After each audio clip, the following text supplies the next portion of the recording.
excited for from this? I can't say I'm really excited for all that much. Really? Yeah. I mean, I don't have an Xbox. Neither do I. I like competition. I like when I Xbox is up PlayStation's ass and vice versa, just because I feel like it brings the best out of both companies.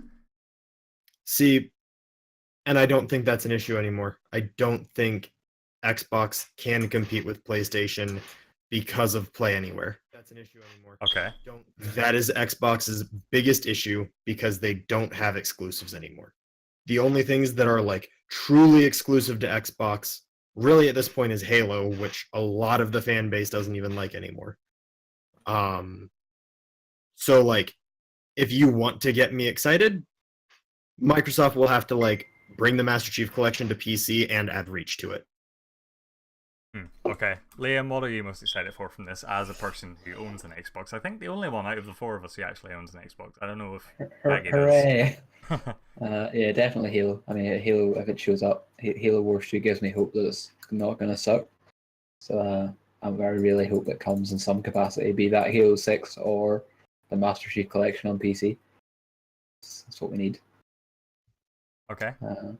And yeah, I don't mind the fact that the exclusives are cross-platform, because realistically, I have an Xbox, but I game mostly on my PC. And having the choice of having that game on my PC or my console, Yeah. I like that. I feel like realistically, the console is aimed at people who don't want the trouble of running a PC. You know, they can just download their game and play it. PCs have lots of setup and nonsense, so I think it works. Works for me anyway. So, I feel like looking forward to it. Microsoft know, and they knew at the start of the generation that with Sony and Nintendo having such strong first party stuff, with the level of studios they have, their Naughty Dogs, etc., I feel like they knew that they weren't going to be able to compete in that respect, and Yeah. have in response sort of gone for a gamer friendly approach, which is to be admired, but sort of fucked them over at the same time. I don't know Yeah. if the services approach that they're taking with stuff like Games Pass and Xbox Live and stuff like that, I don't know if that's going to work out for them, but it's certainly it's keeping me interested in what they're doing. I would, if I was an Xbox owner, I'd be subscribed to Game Pass already. I said this before. But yeah, Nagi, what are you most excited for out of this? Speculation mostly. Some people are hoping for a new Fable announcement or at least a Fable remaster. Fable will be interesting. It's that'd a be good. franchise a lot of people want to come back, and unfortunately Lionhead did lose years ago. Well, Lionhead, the devs from that are making Kinseed, a little indie game, somewhat based on the Fable stuff. Okay. Yeah, speaking of like Microsoft resurrecting old IPs, there's a lot of I don't want to say rumors because there's not much evidence to support it, but a lot of people are projecting their wishes of some rare IPs appearing in some form. Not by Rare themselves, because they're obviously thieves right now and really putting a focus on that. But I feel like a lot of people want other developers, maybe some indies, to come on and take on the license of stuff like Banjo-Kazooie, stuff like Perfect Dark. I feel like if they had that, especially with the level of nostalgia for those types of games, we see Crash Bandicoot and Spyro Collections coming out, and they've received really positive response. So it'll be interesting to see if Microsoft will. Well, if they remake Banjo 2 and Banjo Kazooie, you can have a definite. They aren't remaking them. They are. 100% they're not remaking them. There we are, confirmed. Oryx 2018. Banjo Kazooie is being remade. Confirmed. So some stuff we know is gonna come up is Battlefield. Didn't see much at EA's conference last time. Yeah. What else? Absolutely. Probably a Forza game, right? That's No, guaranteed. Yeah, guaranteed. There's always a Forza game. Without a doubt. Do you think we'll see any Crackdown? Sorry, what did you say? Maybe. Do you think Crackdown will make an appearance? It's absolutely getting a delay, but do you think they'll show something? Yeah, no, I said that they don't mention it at all at this conference, but they did come out with a statement saying Crackdown 3 is going to out in February, and if you want to see more about it, come to the Xbox. Sounds like they're definitely going to show at least something about it. Maybe just another. I don't think there'll be another cinematic trailer. Maybe like a little tiny gameplay demo. Maybe Text. maybe a slideshow of some concept artwork mixed in with the same clips of gameplay played 5 times over. I mean, all they have to do is put Terry Crews on stage, and I would accept that as a sufficient. Terry update. Crews just with like a written apology. Just, Yeah. unfortunately, I do not know how to make games. But yeah. Yeah, probably Crackdown's going to show up. They might announce some Sea of Thieves content. I don't know if. I think they've already announced their like short-term plans for DLC, right? So there's not much to really show off there unless they want to show off stuff they've already talked about. I think something's just come out recently for it too. The Shark update. Okay, so maybe not a lot of Sea of Thieves. Maybe just remind you there, and maybe a community event. Yeah, it'll probably show up on like a video reel or something, but I doubt they'll say anything else about it. Some rumored stuff then. Think that the Avengers game might make an appearance. That would be good. I think. I don't know that it'll make it here. Really? That's I going to be don't part of know. Sony or Square, I believe. Square is the one developing it, so I feel like they might hold on to that for their conference. See, this is what I'm thinking. I think they're obviously going to show off theirs, but I feel like you'll have a little glimpse of it here, and then they'll do what EA did yesterday with Battlefield. Say, you want more of it? Come to our thing. Maybe. Yeah. Aside from that, there's actually a lot of Square Enix things. Square Enix did just announce today that Nier Automata is coming out for Xbox 2016. That was a nice. Oh, I didn't even realize it wasn't out on Xbox yet. Yeah, that was the PS4 exclusive. PC. But yeah, and then possibility is obviously there for them to do the Tomb Raider timed exclusive. I don't think Square do that again, even if Microsoft uploads them, because they did receive a lot of backlash. Yeah, it was poorly received. It was very, very poorly received. Timed exclusives And are also- you have to go to the way of the dodo. I feel like this Avengers game though, that's what I imagine, as I've no basis for it. I imagine that the Avengers game might be in that it's on Xbox and PC, just not PS4, and I feel like that could be a timed. Yeah, I doubt they would do that, to be honest. It goes against the whole philosophy that Phil Spencer's been. Is it Phil or is it the other dude whose name? Oh, Phil Spencer. The dude Yeah, with 2 watches. Yeah, I doubt they would do anything like that again, given that he's all about, removing exclusivity, really. Okay, so there's a lot of stuff that I didn't touch on, obviously, but I believe the press conference is about to start. So Yeah. Well, and real quick in response to chat, rumors on the Avengers game is that it's a new Ultimate Alliance. Rumors. that was the Um, shaky rumor, but I could see it happening. and then Halo, we have literally heard nothing, and I don't expect anything aside from maybe some news about the Master Chief Collection and maybe a teaser for 6. So we are starting up. I guess I'll be quiet now as I eat and things happen. Oh, there's a little countdown. Is there a countdown? Oh no, YouTube is behind. Where's everyone watching it so I can... Watching on Twitch.tv Twitch. Twitch.tv/Xbox. Okay, it's starting for me. 10, 9.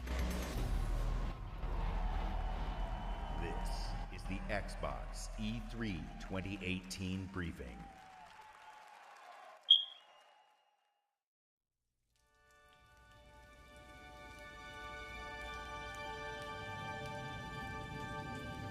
Whoa. Okay. Interesting stage setup. I think I'm a bit ahead of you guys because I'm already. Yeah, I'm a like, bit well, ahead. the trailer. Yeah, same. Okay.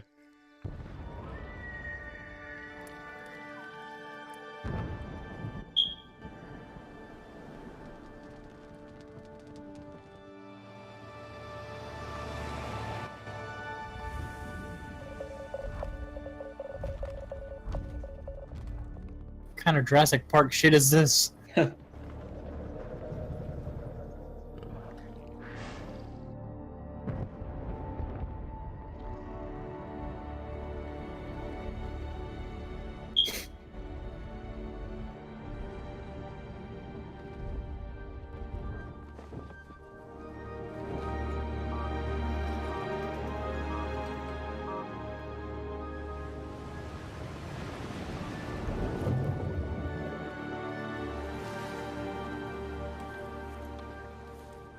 Oh, yeah.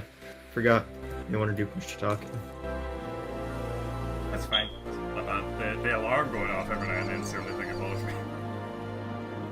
Yeah, and that's why I'm gonna just do that for now. Oh shit! Oh. Oh, okay. Oh. I'm still a little behind. Oh, those are definitely like Halo Marines.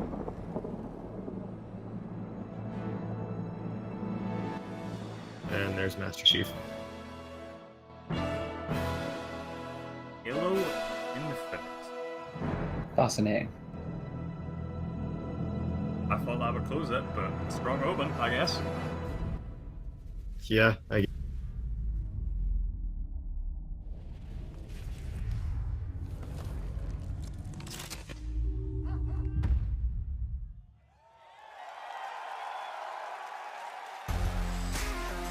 Please welcome the head of Xbox. Was there any like audio glitches for anyone else on that? No. No. Oh, there were some slight ones.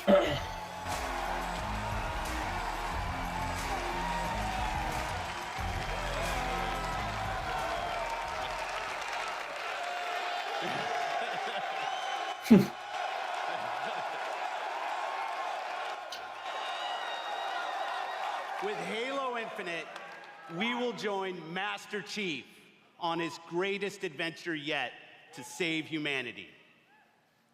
We're now at a moment of exceptional creativity in gaming. We can't wait to show you what Creativity Unleashed looks like for you. So to all the gamers around the world, across time zones and languages, to every single person watching us on TV and on Mixer, and to our largest ever live audience, the thousands of you with us right here in the Microsoft Theater, welcome to E3 2018.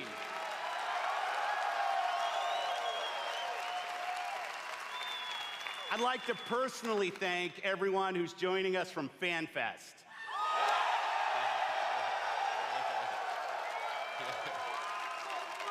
A bunch of consoles on the 100% stage. of the proceeds from your Yeah. FanFest tickets are going to Gamers Outreach.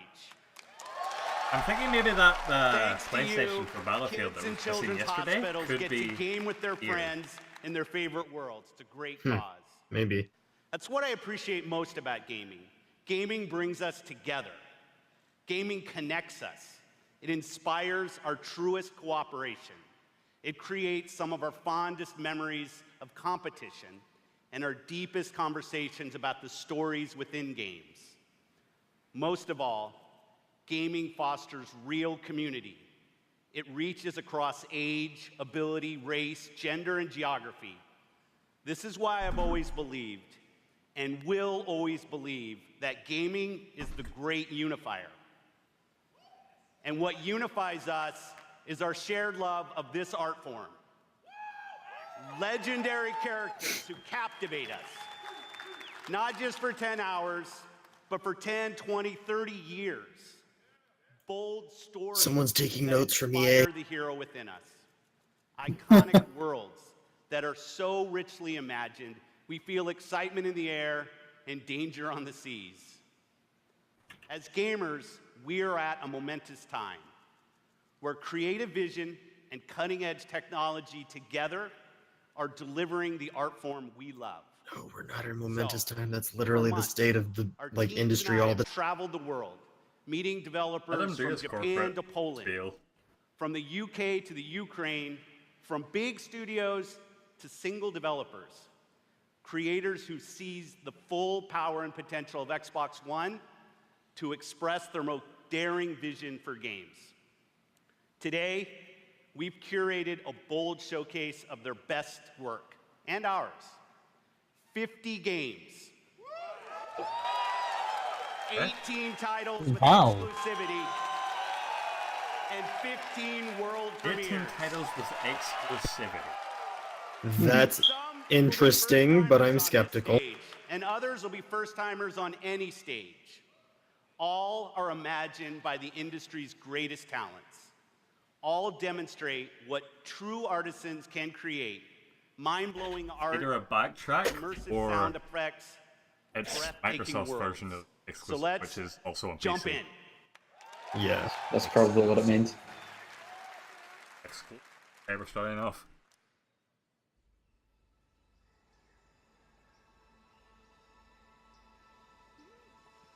This looks- Another Ori game? Yeah, it looks like it. Yeah, I haven't played those, but I've heard they're good. we already knew about this. It was announced, but we don't know when it's coming out. Yeah.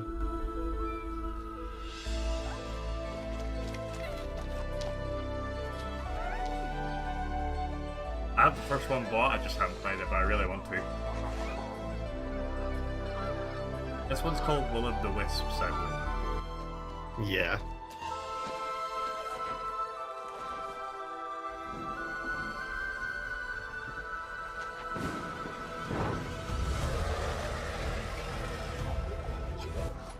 So they say coming to the Xbox store, but the question is, what?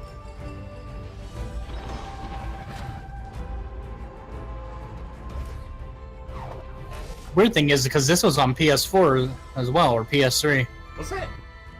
Yeah, Ori and the Blind Forest was on PS3 and PS4, I believe. I did not know that. I knew Yeah, I thought it was PC. exclusive. Yeah, I don't know about that. I know for sure it was on Steam.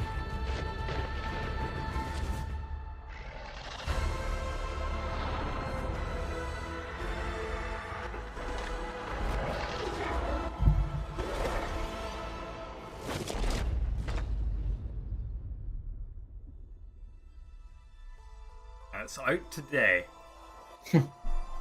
Fuck you, Unravel 2. I was gonna say, Get out of like, here with your yarnies. it beat the shit out of Unravel 2. Yeah, it would. Okay, yeah, so Blind Forest was only for Microsoft platforms. Weird, because I could have swore I saw it on PS4 at one point. 2019, that's disappointing. I would have thought this would be like a summer game, but... Okay. Hmm. World Yeah, premiere. okay. This is what we need. Straight into trailers, no bullshit.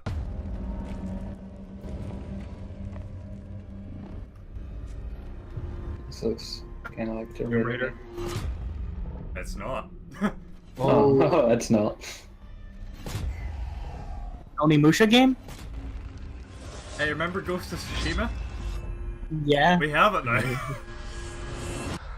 So you're awake. It looked like a Xbox 360. Looks Is that like just me, or does it look it's shit? not your fate. Oh, this is FromSoft's thing. Eh. Okay. This is Shadows Die Twice.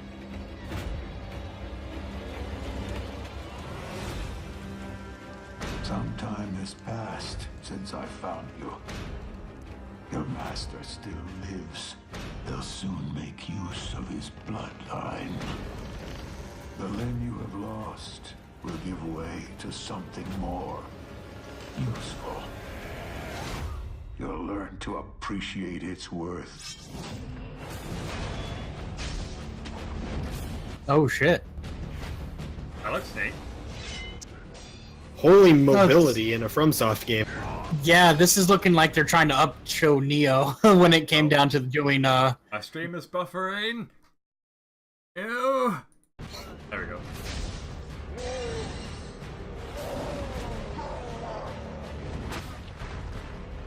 You died.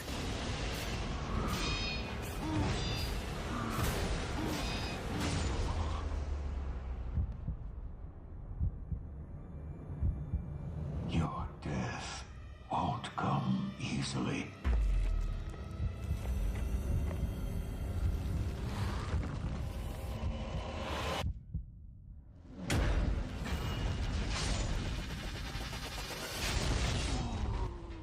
That was a Dark Souls crit sound.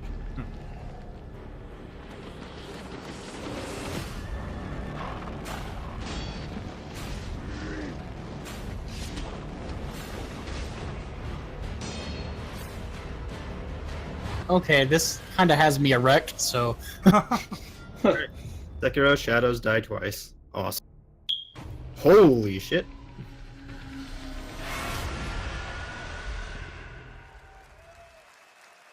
Awesome. And Bethesda's showing up early. Bethesda Game Studios. Todd Howard.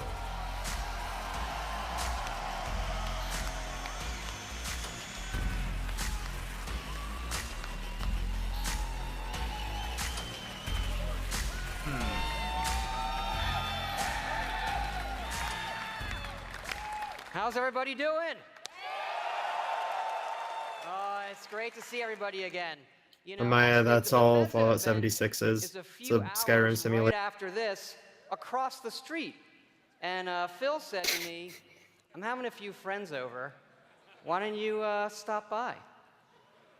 And look, I know Phil is really, really charming, but damn, he's got a lot of friends. And the good news is, you're our friends too. We've had an incredible 16-year history with Xbox, going all the way back to the original with Morrowind. Now, backwards I just want to punch him. Some And dudes in that the crowd goes like, all I'm the way Todd to Howard's bringing friend. mods to consoles with Fallout 4. He noticed me. And now, we are bringing the Fallout universe to Xbox Game Pass with Fallout 4 launching today. Okay. And hey, since we're here, we thought Save we'd this for offer your own an conference. Exclusive world premiere first look at No, Fallout don't. Show us now. 76.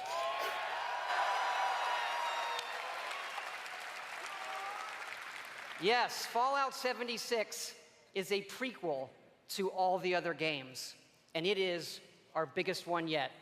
It is 4 times the That makes size. me A worried. guy going of insane Fallout in the 4. background. Set in the hills of West Virginia, you are one of the first to emerge into an untamed Someone just and yeet. very different wasteland. No, they yoded. Good one. The game is all black and white. Can't turn it off.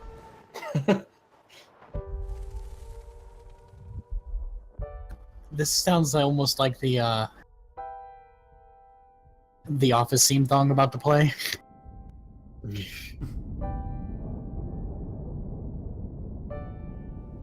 That'd be a fucked up turn of like events. if it was like Fallout 76, The Office.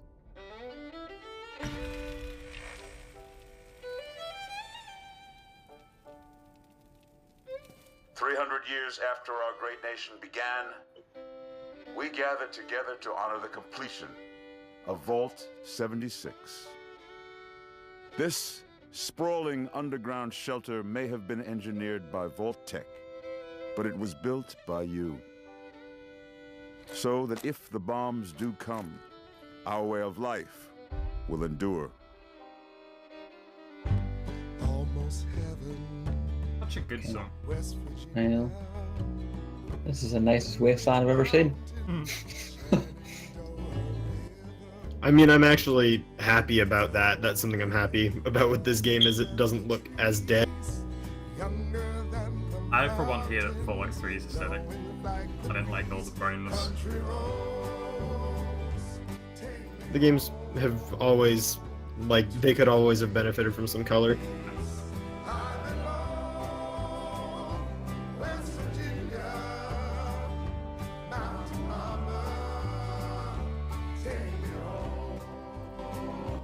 I mean, this vault has been in West Virginia since Fallout 3, am I?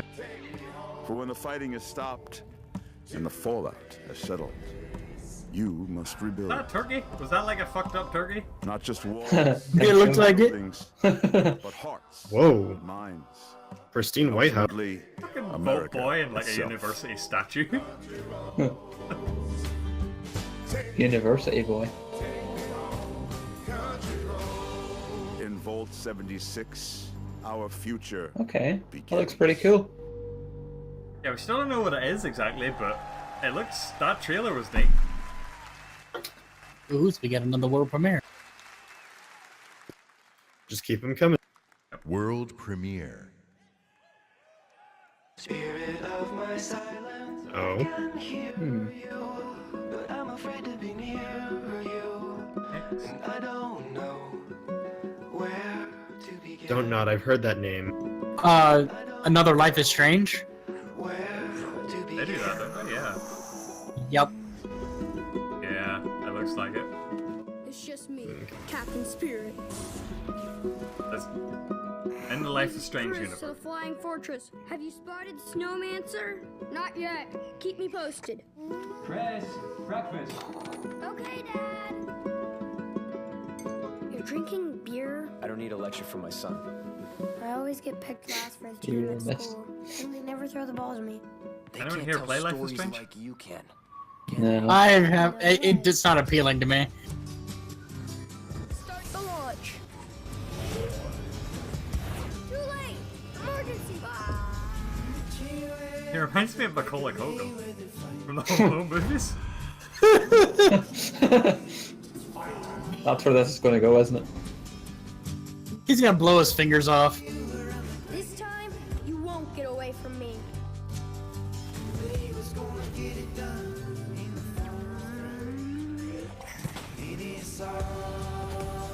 They're trying to cap in on that. Oh look, this game's actually depressing. Mom's smile. Me too.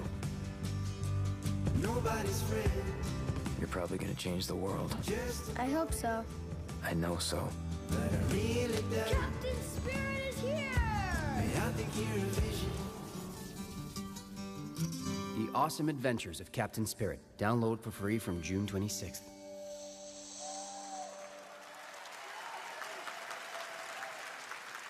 Exclusive. Oh, here we go. Commander Jack on deck. Welcome to Crackdown 3, the only game built like me. Big, beautiful, God, Terry Crews makes everything so hard. falling at your face. If you want to play on my level, follow my lead. Somebody give me my jam. Chop, chop, chop. It's all about getting the jump on the enemy. No building is too high. 60 stories. Is this an Old Spice commercial? Hello, ladies. That's raw power. Grab more, grow more. Nama, nama, nama. Big, bigger. Jackson! Then you need that firepower. Homing rocket gun, bullseye. Vortex cannon, see ya. Graviton tether. Have you two met? And the most powerful weapon of all, me. And then I roll out like a boss. I can push off fools, pull up the side of a building. God, I fucking love Terry Crews. Oh yeah. Boom shakalaka! Man, these bad guys just won't quit. They got mad. Mad This science looks like what and Saints Row 4 mathematical should have been. plan. Here we go! Yeah. The hits just keep on coming. What was that? Doug's? Was that a duck gun? Oh god, I'll play this. You just say quack quack, motherfucker? Yes, he did. Yeah.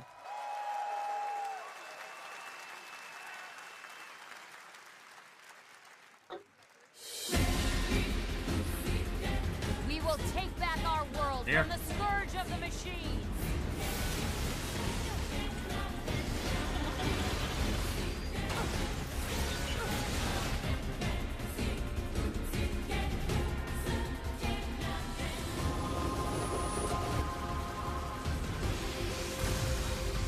Glory to mankind.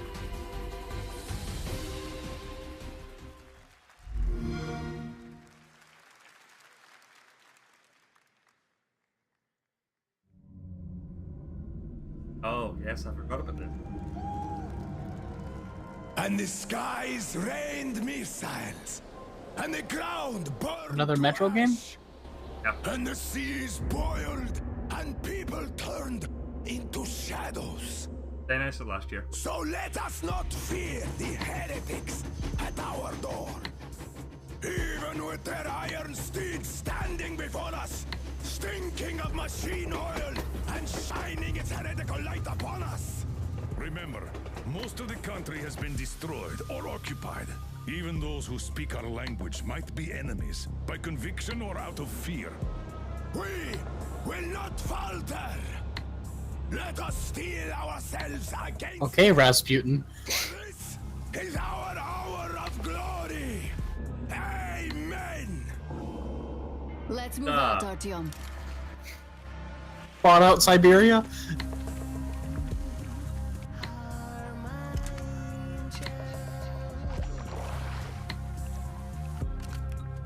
That looks really good. Yeah. And it has a train.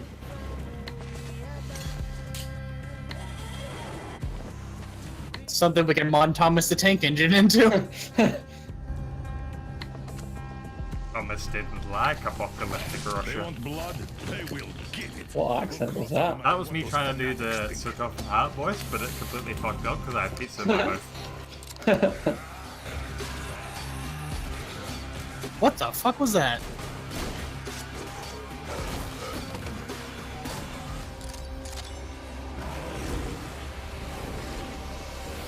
Graphics in this look really good. If I remember this right, I think the Metro books, which obviously this is based on, are like a really ridiculously huge deal in Russia. Like bigger than Harry Potter or Game of Thrones or basically any book series over there. So you got me, you damned heretics. Artyom, jump!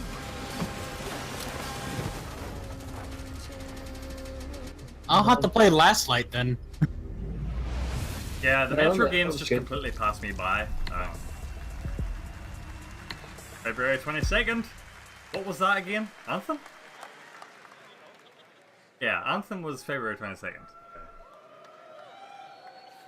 Metro had me at its gritty visuals, brutal landscape, and its mystery of the ruins above ground.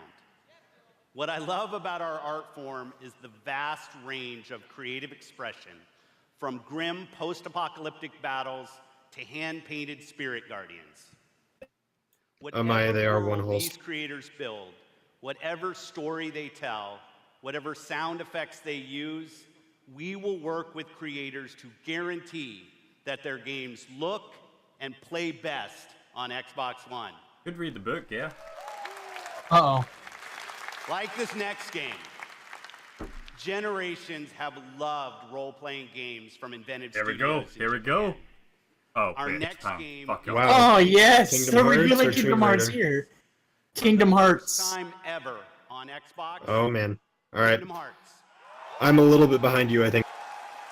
Yeah, I'm gonna quickly refresh. Like, Yeah, the trailer's currently showing for me. Yeah, it's showing for me now. Look! okay, I Even think the I- Oh, city's Frozen. turning to ice. Wow. I've never played these games before, but this looks pretty cool. They're good fun. I want that on the A box art. walking, Like, talking snowman. good fun. You for really us. are alive. Hello. 10 out of 10. Olaf, are these your friends? Nope, never met him. Don't know anyone blue, green, or whose eyes white. It's hard not to love. All this. those frozen weapons. Yeah, Amaya, they've said that it's coming to Xbox, but only 3. None of the other. Give me Fucking strength. goofy. Look at him go. Oh shit, Oh, Simba. Simba summon.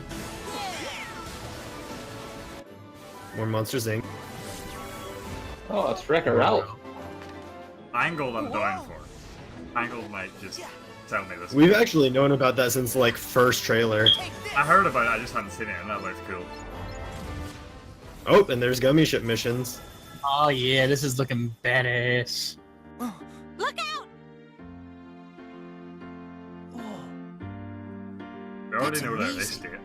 you can control ice. Yeah. Control it.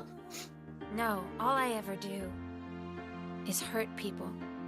This is my home She now. gonna I start can't singing. go back. I don't want to hurt anyone. Hark!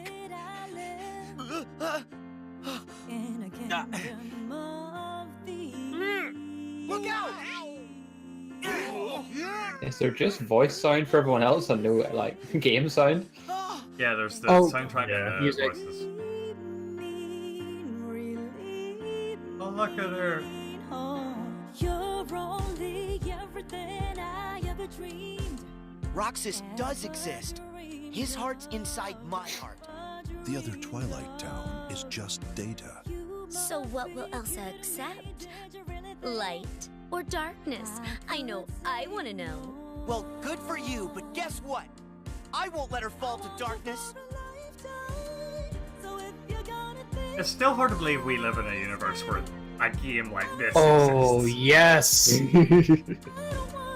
This Keyblade. Is that? What the Fucking Mickey. Oh boy. Oh.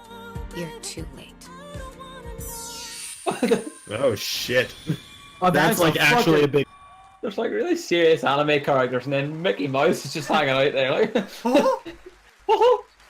I had a feeling that whoever that was a big deal. I'm just not. Yeah, it's a huge She's deal. one of the main characters from the series, so like that's her being evil basically, which is a Oh. big deal. Sea of Thieves.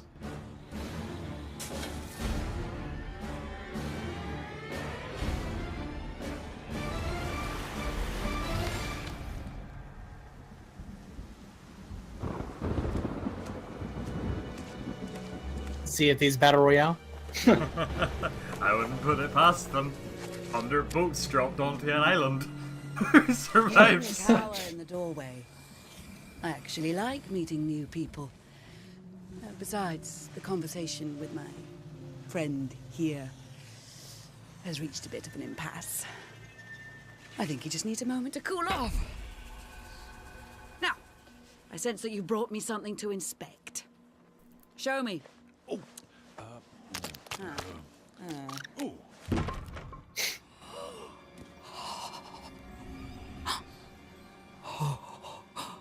The waves of change roll throughout the seas, and a new land is revealed.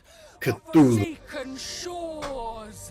A place I was thinking Mickey of Mouse. darkness, But they would just where be. fire and ash consume all. And from the depths, skeleton Like he appears and then it's just his eyes roll back in his head and his ears expand. It's just ancient evil set like a dark Mickey Mouse. You have delivered unto me a portent of doom most terrible.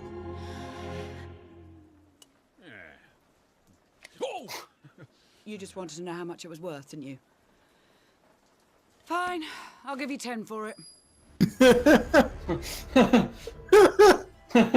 Okay. For sales and for sales. July and September. More content's always good. Yeah. I've heard the game needs. Sound like we're underwater now.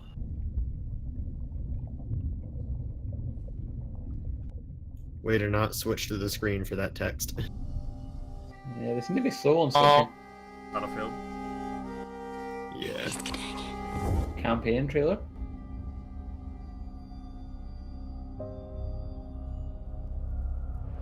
Jeg har altid syntes, at landet deres var vakkert og forstyrrende. Da jeg kom hit som barn, fortalte de mig historier om skapninger og monstre. Vi ved, at nogen er derude. Må du fortælle mig, hvem det er?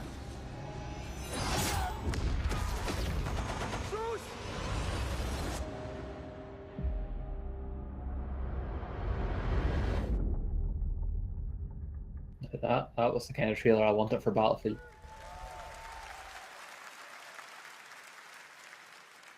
Exclusive. So that was it? That was the World thing that they premiere. said tune into the Microsoft conference for?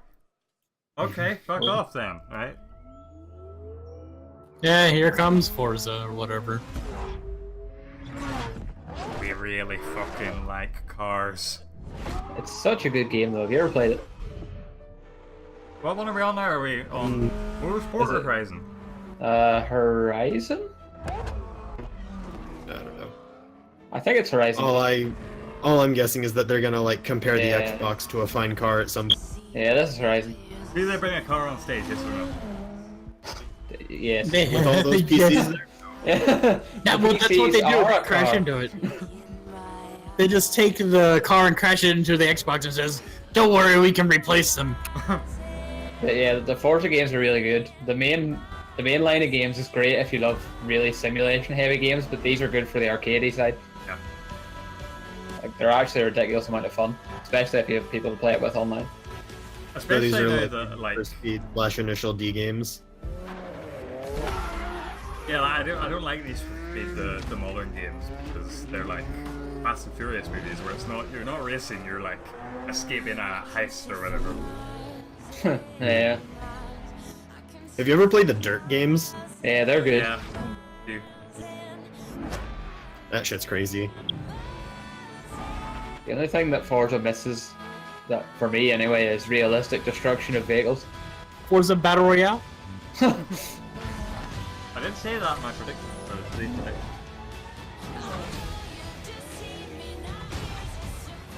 100 cars get dropped into a world and must race to the middle. Also, anyone realize the song they're using? No, the game sounds are too loud for me to hear the lyrics. So it sounds like it's set in like, or it looks like it's set in England. Could be. Right, we had like the English town setting and then there was like the countryside with all the sheep and shit. So does that mean playing as the Stig or something? From Playground Games. Didn't they have the Top Gear Ralph like Fulton. racetrack years ago? Yeah, that was before Top Gear died. Thank you so much. It is fantastic to be here. Today, I am excited to show you the world premiere of Forza Horizon 4, set in beautiful, historic. Or sure, an American. Do you pronounce it Forza or Forza? Forza Horizon Forza, they're wrong. I say Forza. In a shared You're okay open then, world. you could still be here. And seasons change everything. Let me introduce you to some of our team who will be helping demo the game today. Oh no, there's people on the computers now. With a few friends in the Oh well, consoles I guess. English countryside. He has chosen English the countryside, yeah. incredible new Yeah. McLaren Senna. And say hi to Solomon, who is hanging out with his buddies on the streets. Hello, of Solomon. Scotland's capital. Oh. Hey, he's got the new accessibility controller. Yeah, that's interesting. And please welcome Andy, whose off-road buggy is perfect for taking Go on, Andy. scaling rocky That terrain adapter, and having yeah, that fun on controller the is really coastline cool. of Britain. Yeah, I'm glad they did that. Let's join Rebecca. She is enjoying the summer in her highly customized Nissan Silvia. The sun is out, the sky is blue, and it's the perfect day for a drive. Forza Horizon 4's Britain I would have crashed by now. And she is not the one driving. He's driving the left side of the road, assholes. We're in England now. The other drivers you'll meet in the game will be real people. So it's an open world. Spontaneity and fun. But it's England, so it's tiny. Jesus Christ. Yeah, that's how the Horizon games are. It's really good though. He's in the same shared world. Did Forza games come out in PC? Yes, the Horizon game. This Most one, recent right? Horizon and the two Forzas before this have been. If this one does, I might give it a go, because... I would highly recommend it. It's a lot of fun. Yeah, I want to play this map. The dunes nearby. As you can see, Horizon 4. I'm curious if Ubisoft's going to give any more news on that new crew game they're making. Are they making a new We're crew going to game? show you how seasons. Yeah, except this one's like just all like extreme vehicle sports. So like planes and cars and just all Oh, the shit. yeah, they did show Yeah, that look, trailer. they're actually dropping leaves in the. Changes the world around you. Rockstar needs to announce Midnight Club. And unique Oh, gameplay. yeah. I love Midnight Club. One of the great things about this shared world is that it's easy to interact with the people. Midnight you Club meet. 3 and Need for Speed Pro Here, Street were my Solomon two and fucking Rebecca racing will use games. What a the switch drift. feature on the D-pad to start a new Sure. friendship. It looks like Rebecca has found some like-minded friends. Oh, I'm super hyped for this. England's going to be a great setting. It's better to play with others. Still driving on the wrong I know side you- of the damn road. I know you guys have some like really good roads out there for this kind of stuff. Yeah, it's not all just like straight. Seasons, Yeah. time of day, and weather conditions are dynamic, but they are. I'm really glad those walls are destructible. Yeah, but like in You real have life, no they were idea completely how many destroyed. times I've been driving around and Oh, you no, hit the one sheep. of those walls. Oh, he missed the sheep. I kind of wanted him to hit the sheep. Now, as much And all the old games, those walls are solid objects and they just stop you dead. let's see how this scene looks in winter. Yeah, they didn't really. They're not even playing, are they? Yeah, it looks kind of scripted. Either way, though, it still looks awesome. The entire open world changes beyond recognition. In winter, the lake has frozen solid, and previously inaccessible areas can be reached. The trees have entirely lost their leaves. That's cool. Snow and ice cover the terrain. Oh, I'm so excited. The visuals and Look the at it. driving experience couldn't be more different. And now a blimp has appeared over the ice to signal the start. Why is there a blimp? Forzathon Live invites the entire. We haven't had a blimp so since this the is war. like Cooperate to win big rewards. And while they head that's off, interesting. So it's like something to announce like a local event. Like Yeah, an they do that in the kind current of- games too. They do the online thing really well. Once again, the world changes completely with the seasons, bringing new driving experiences, new gameplay, and new events across the whole See, the world. unrealistic thing about this Every is season, all 4 there are seasons in new England is reasons just to rain. play Forza Horizon All rain. And the Yeah. huge creative There's no change. Forza Like, I'm community. gonna say I'm pleasantly surprised by this game. I haven't played a racing game in what feels like forever, so I'm ready for a new one. Today, you've seen a completely new take on Horizon. In Forza Horizon 4, you will live in a vast, beautiful world in which dynamic it's so good. seasons change everything. Forza Horizon 4 is coming to Xbox One and Windows 10 on October 2nd, and I am thrilled to announce that it will be included in Xbox Game Pass on the Yeah. same day. Thank you so much. Please Yeah, that looks welcome really good. Phil Spencer. Done. I hate how he wears a jacket now, so we can't see if he's actually wearing 2 watches. Oh, you know they're under there. We know that exclusive games from our Microsoft studios are what originally turned so many of us into Xbox fans. My team and I take our commitment to you seriously to make Xbox One the best place for you to play and for you to have the best games on the world's most powerful console. This is why we're increasing our investment in our existing franchises that you already love. And this is why we are amplifying our investment in new worlds that will deepen your love for gaming. 343 and Rare are up. We embarked on a quest to find creative teams that have the mastery of our art form. And we found innovative game designers, master storytellers, exceptional world builders. And now, I'm proud to introduce the creation of a brand new Microsoft studio. Yes, that's what we need. The Initiative. The Initiative. Led by Daryl Gallagher, a visionary storyteller who has worked across some of the most iconic franchises for over 20 years. This new Santa Monica studio is building a team of world-class talent to create groundbreaking Studio Santa Monica. experiences. And next, I'm excited to welcome Undead Labs to Microsoft Studios. What a day, man. This studio caught our attention with Oh, a they're visionary State of approach Decay, right? to building a zombie Yeah, I think so. survival franchise. They just released their second Infestation into the world. Yep. And in the first 2 weeks, over 2 million of you have joined the fight to survive. So they're building their first party. That's what we wanted. It's my distinct pleasure to announce that we have acquired Playground Games. Playground. Oh. Forza. Forza, yeah. They never actually officially had them. Studios of this Yeah. generation. They had the guys who made for their the incredible mainline Forza ones, but not Not Horizon. only will Playground Games continue to work on Forza Horizon, they're bringing their open world expertise to an entirely new project. We can't wait to Okay. share more about that later. Also, in regards to chat, no, Studio Santa Monica is not this studio that is in Santa Monica. They're different. Ninja Theory to my Oh, Ninja Theory. that's Oh, shit. huge. Oh. That's big. huge. Okay. I met Nina and Tamim when we collaborated on Kung Big Fu plays, Chaos back big on plays. the original Xbox. And a minute into playing Hellblade, you know you're in the hands of master storytellers who are fearless about telling bold cinematic stories. This is a team gifted splashing in out on the creating money. new franchises. And yes, we've got a fifth studio to announce. Who? Compulsion Alright. Games.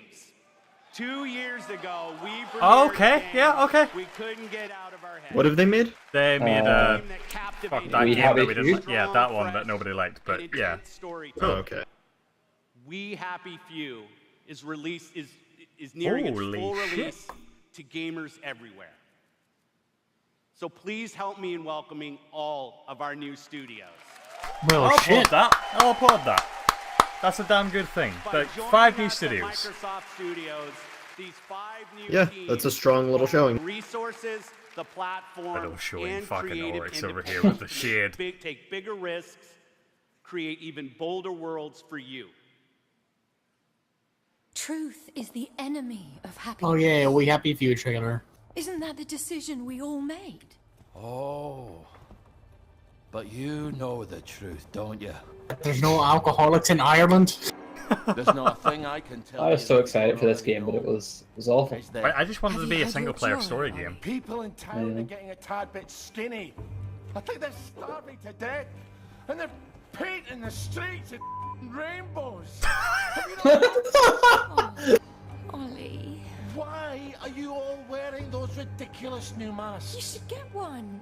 They shape your face into a smile. The concept And is when cool. You smile, you can't help being happy. We have to tell people. They need to know the truth. No. It's better not to know.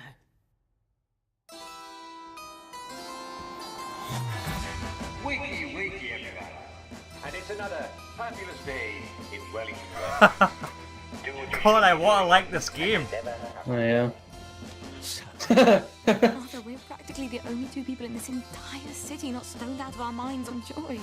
It's not a lovely day for it. It's a terrible day for it. If you force me to have emotions, what are you telling me? Robots made out of meat. Where is it? Where's the blackberry? You've gone too far this time.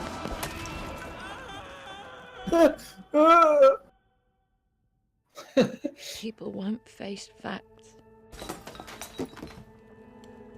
Not until we take their joy. And when we do that, they'll murder each other in the street. I could see myself playing this for a good romp. I'll see what it's it's been like out when it for a comes out. while. No, it's early access. It hasn't officially come out. Oh, The okay. early access version was trash, so it was like an Yeah. open world, randomly generated thing that was awful. Yeah, it felt like Rust or some of them games where it's just fetch quests, but like, I hope they make it good, because that... Is this PUBG? Yeah, PUBG. They're gonna want to talk about that, as long as it's relevant. It's not relevant anymore. He's trying to sue everybody's pants off. So yeah, on It's top, of still a those, good game though. on top of those 5 they announced, they also have 343, the guys who made PUBG, Mojang, and yeah, the other Forza guys. And who makes Gears of War? COG Studios or something. They have a Yeah, COG Studios, and then they also have Rare. That's, like, it's a pretty strong first-party lineup for studios-wise. They haven't, they don't have the portfolio yet, but I feel like that's they where have they're the heading. they have the teams for it now. By the time the next Xbox comes around, they're gonna have a strong lineup, I think. God damn. I mean, they make a good trailer. I mean, PUBG is a good game though. Yeah, I'm totally aware that it's a good game. It's not the genre for me. Yeah.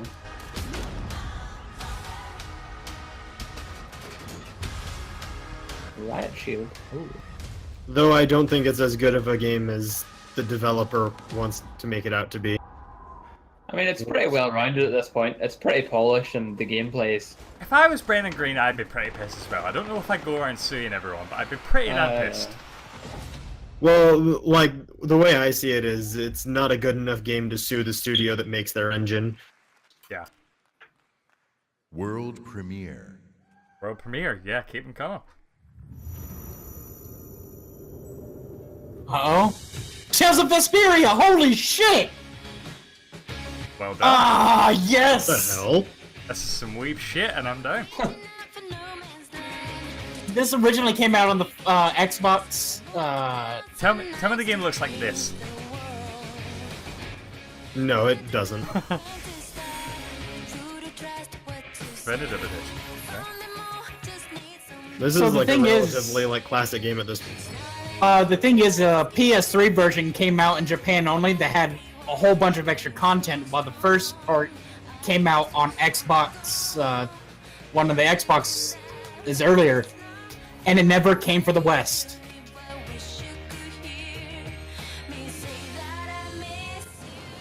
Yeah, Finn, if you're familiar with like Tales of Berseria, Yeah. and like all I've those played other it, yeah. Tales, Symphonia, all of that, they're all like the same series basically, just different worlds and whatnot, kind of like Final Fantasy. I have, again, Tales of Berseria, another game I bought, I've installed, haven't played. I'm way behind on my backlog of games.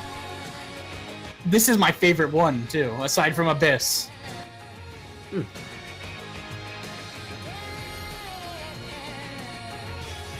we have a date?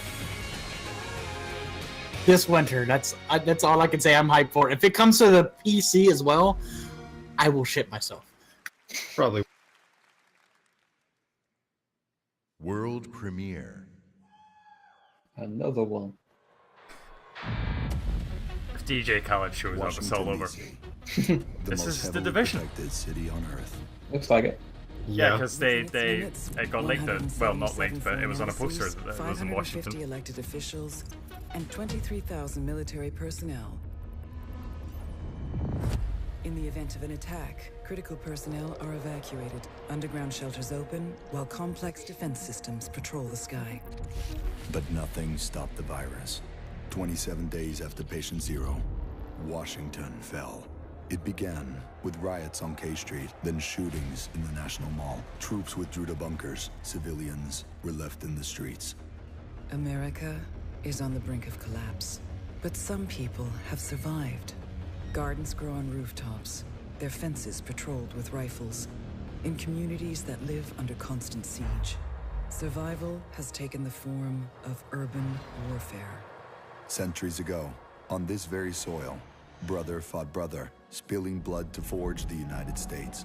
History is threatening to repeat itself. Now, in the heat of summer, 6 months after the outbreak began, a remnant of a corrupt state lurks in the shadows, ready to engage in a new civil war. Agents of the Division are the only ones standing against it. But how do you save a nation when its enemies come A from nuke? within?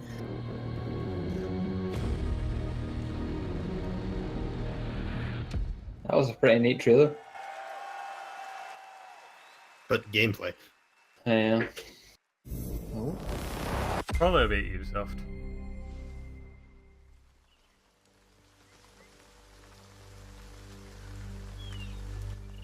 More Ubisoft. What is this? Far Cry or something? More Far Cry, massive Far Cry, entertainment. no, this is Gears, right? Oh, not Gears. Oh, this is That's the Division. Oh, okay, they're showing gameplay. Okay.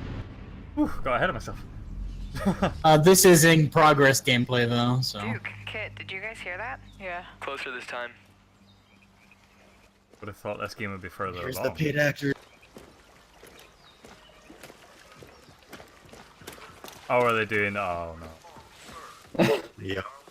Look at this parachute. Dropped right through the ceiling. Let me see if I can get this. Oh, that'll come in handy.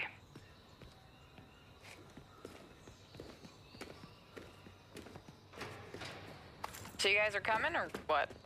Yeah.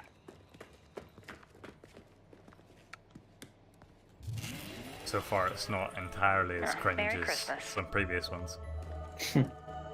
A deer! Shoot it! Black Friday, so no wonder what. That's how what you know. happened. That's how you know it's fake. I would have shot that deer right in his fucking skull. I mean, like, I don't. Yeah, don't shoot real deer, people. Don't do hunting. But like video game deer, totally open game. I go deer hunting every now and again. Really? I make deer jerky sometimes. Deer jerky. Okay. Didn't Meet know us that was at a the thing. sinkhole? Yep. Okay, sure. I don't think I could ever shoot a live deer.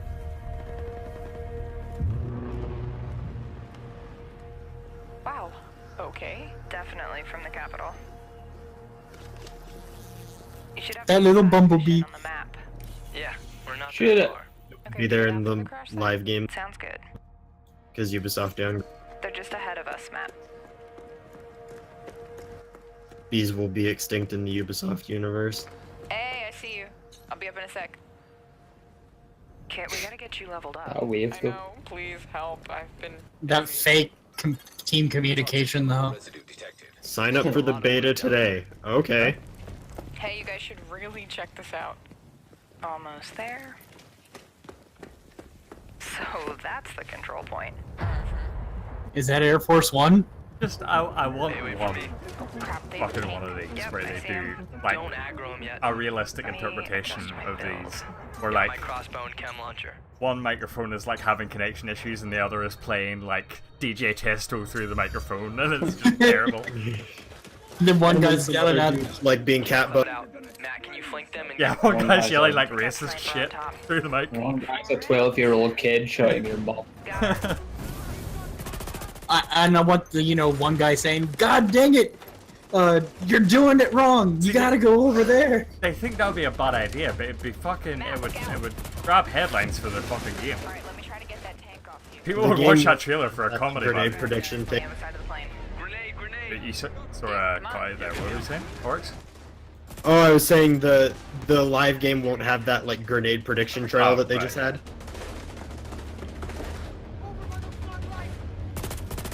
He's not even going for headshots. Huh. Seeker mine out. No one would be that calm about. No. Use a little help. No one's this calm in situations. I can attest to that.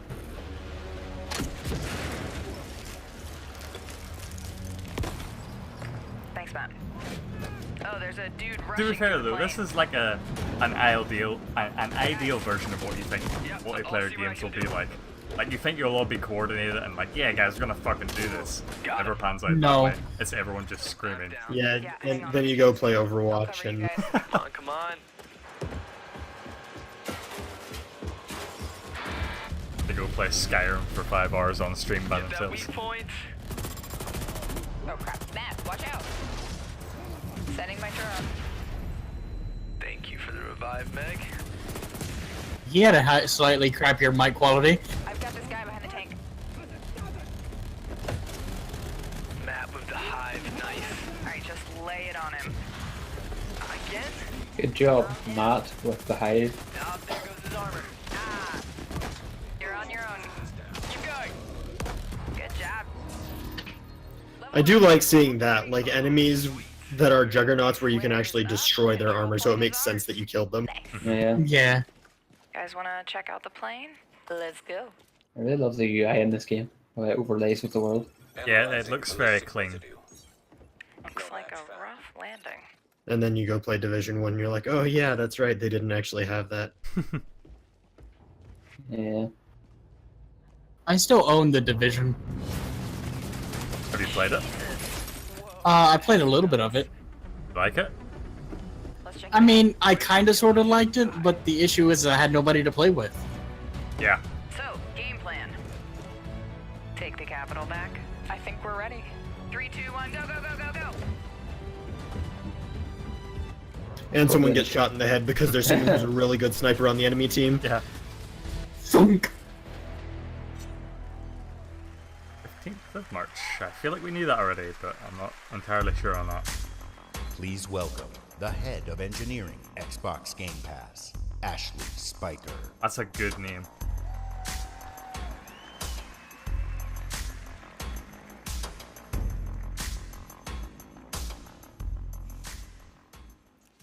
This is a special time for gamers. We've never had so many incredible games to play. storied franchises, uncharted worlds, new releases, and cult classics. Genres we love, and genres we'd love to explore. There's only one problem. Too often we are forced to choose one amazing game over another. So we set out to solve that problem.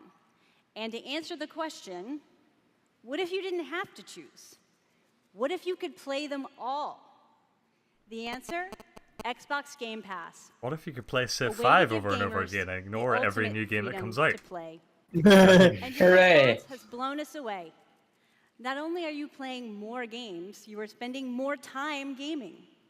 Freedom of choice is leading to more discovery, Yes, we more have play, trapped you. and more fun. And we couldn't be more inspired to It reminds me of that commercial where there's a lady running through and they're all watching this TV screen. working on how to give you faster access to all those games. Oh, the Apple commercial from We like leveraged the machine Yeah, ages ago, the Wayback Machine. and invented a way to start your games twice as fast. And naturally, we're calling it Fast Start. Unlike the current Ready to Start system, which is manually configured, Fast Start uses machine This is learning like techniques streaming it. based on how gamers actually play games. And Fast Start is designed to get better as the algorithms and parameters are refined over time. I'm pleased to announce that Fast Start She looks a little bit dead in the eyes, like, I'm lying to these people. I want to hear what this is like. This sounds interesting. It's not totally streaming, but it's. Would you like to share your data with us on how you play these? To the games. We'll continue to deliver iconic favorites like Halo the Master Chief Collection Oh. later this year. Okay. But is it on PC? We also plan to release all new exclusive games from Microsoft Studios, including Forza Horizon 4, Crackdown 3, and more, into the Xbox Game Pass catalog on the same day as their global release. Got there. Okay. Every month, we'll also bring new games from leading creative studios into your Xbox Game Pass library. Games like Ashen, Warhammer Vermintide 2, After Party, and Phoenix Point, all available in Xbox Game Pass the same day as their global release. I think I've only heard of one of those. Warhammer Vermintide it is for me. That's the thing about Games Pass. I feel like I'll get to That's try a lot what's more next. stuff. But let's talk about what's happening today. Tom Clancy's The Division. Elder Scrolls Online? Is that? Yeah, that's what it is The on Elder Fallout. Scrolls Online Tamriel Unlimited. And Fallout 4. Liam, if you're not on this Games Pass thing today, All you're enhanced missing for out. Xbox One X in gorgeous 4K. And Don't you get them all when you sign up to it anyway? today in Xbox. But I already own those games.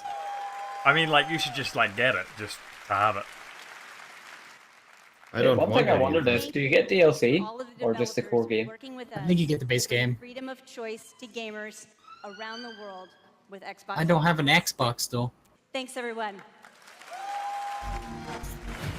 I believe you can get it on, like if there's any, which there is, mostly, like Xbox games out on PC, you can start getting Games Pass and play the PC versions of them. So I think I might look into getting it. It's crossed my mind. But it's not as good of a value as EA's thing yet.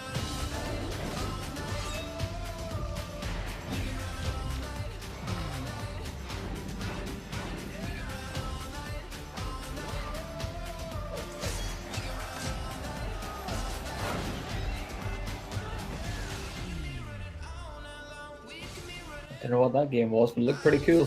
What, Conqueror's Blade? Yeah. Yeah, it looked like Mountain Blade, but Super Meat fucking Boy really forever. cool. Yeah. I can't wait till I come back. I'm gonna get it on the Switch, I think.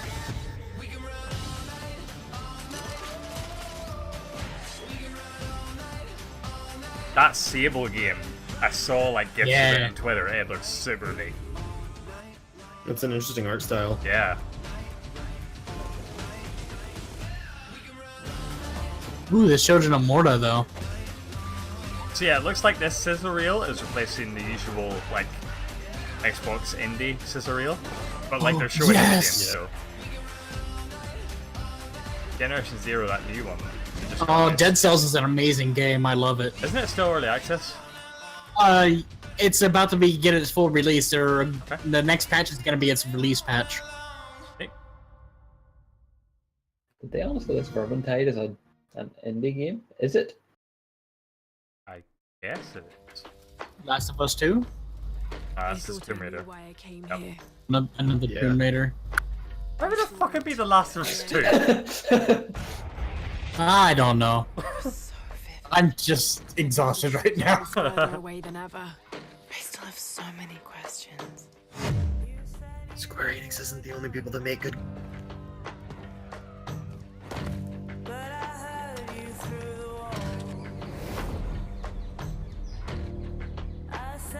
World looks cool. Yeah. This looks much more classic Tomb Raider. Yeah, I feel like that's what they're building to. Get hold of this. Now, can I shoot a T-Rex in the face? Realize the tragedy you have unleashed? The cleansing has begun. It falls to me now to stop it before it consumes us all. What have I done? Oh, she just got Nathan Drake. I was hoping that would be like a Crash Bandicoot style, like run towards the camera level, but no.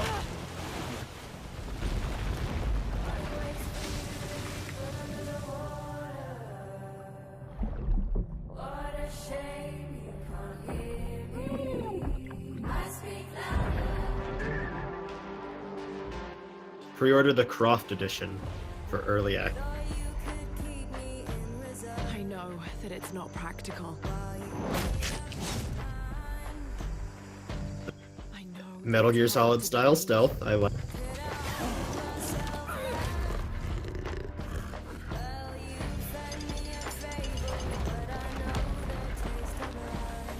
You don't know that you caused all this, Laura!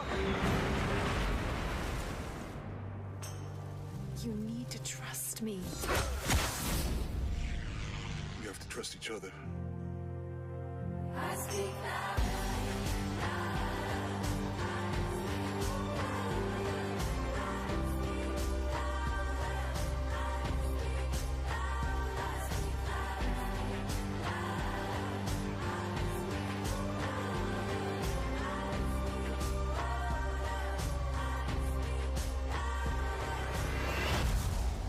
He wants to alter the course of humanity. If you had that power, what would you do?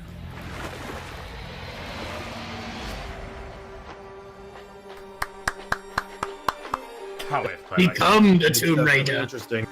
September 14th. Not too bad. Yeah, that looks cool. I was hoping that I still still would end with play the the dual other way. pistols coming out, but yeah. The first two were absolutely phenomenal. I played a bit of the first one, but I have both of them on PS4. Need to play them. What is this? Skate 4? Ah! Oh, fucking buffering. Tony Hawk Skate. I did. Not big. Refresh. They're giving Eminem some more money, though. Yeah. I feel like my first page of notes. This conference really just blew it out of the water. Yeah. I mean, this makes them potentially compete with Sony. Yeah, I feel Maybe. like if This they is keep a up this strong- pace, this is the best conference Xbox has ever had. Yeah.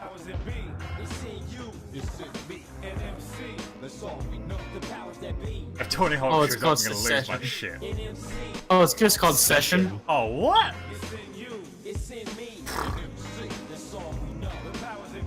Where's Skate 4 though? Who's the developer on this? Yeah, I it can't says see the the bottom logo. right, but I can't see it. Damn these camera angles. Rip that developer, whoever they are. Pearl Abyss. console launch They say exclusive. you only live once. I beg to differ. I was born 3 times, and I've met death 3 times. My first home was Altanova. The curiosity I gained there cost me my first life. And this is Black Desert Online? I awoke again in Tarif, Yeah, this the is- village of the sorcerers. Yeah, this is looking like Black Desert stuff. Yeah, this looks like it. This would be my true home. I'm New an class, MMO maybe? guy, but Everything changed when I started buffering. to ask the forbidden questions. What exactly is the true nature of the Black Stone? What lies beneath the vast desert? People are saying Knack. Who was it that was calling What, us Knack? to the depths beyond the desert? Act 3, Xbox exclusive. Fuck it, I you mean, can this take this it. definitely You can looks take like it. Black Desert. They just fought on, blinded, and hungered for more and more of the power. It is time. Yeah, this is Black Desert. At long last. I believe you reveal guys, the like- hidden secrets once and for all. Yeah, I wasn't entirely sure, but like seeing the graphics and the way things shine on people's faces, the Yeah, combat. this happened last year as well. They showed Black Desert off at the Xbox conference. And like, yeah, I was confused. I was hyped for it at the start, and then it was like Black Desert. Not that Black Desert isn't a good game. I'm not an MMO guy. Wait, hang on. That makes me wonder because it didn't say Black Desert Online. It just said Black Desert. If it's a single player RPG, I'm done. Yeah, beta begins fall 2018. So it's not Black Desert Online, it's Black Desert. That's what it looks like. That's interesting. What? What kind of alien invasion shit is this? Hold on, I'm behind. What the hell is this? Sorry for everyone watching my stream. Devil May Cry 5. Oh, really? It is! It's fucking Devil May Cry! Oh my god! Works, you know, so Oh, no. much that you're fucking. Is it? Okay, yep. What the fuck? Oh, But is this yeah, Devil May shit, Cry though. 5 or is this like a new DMC game? Because that looks like Dino.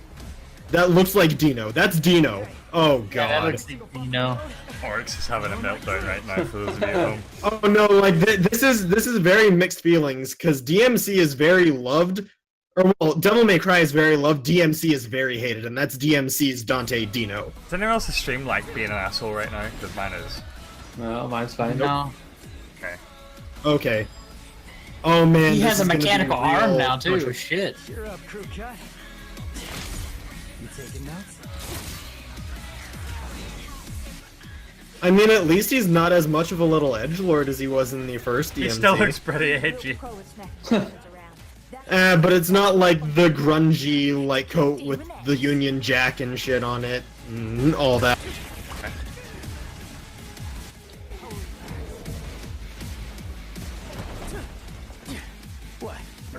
This song has a line saying "Pull my devil trigger."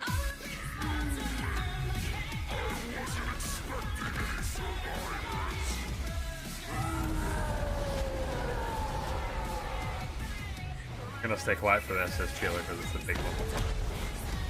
My brilliant badass work is worth every dime, you know it. Cash first.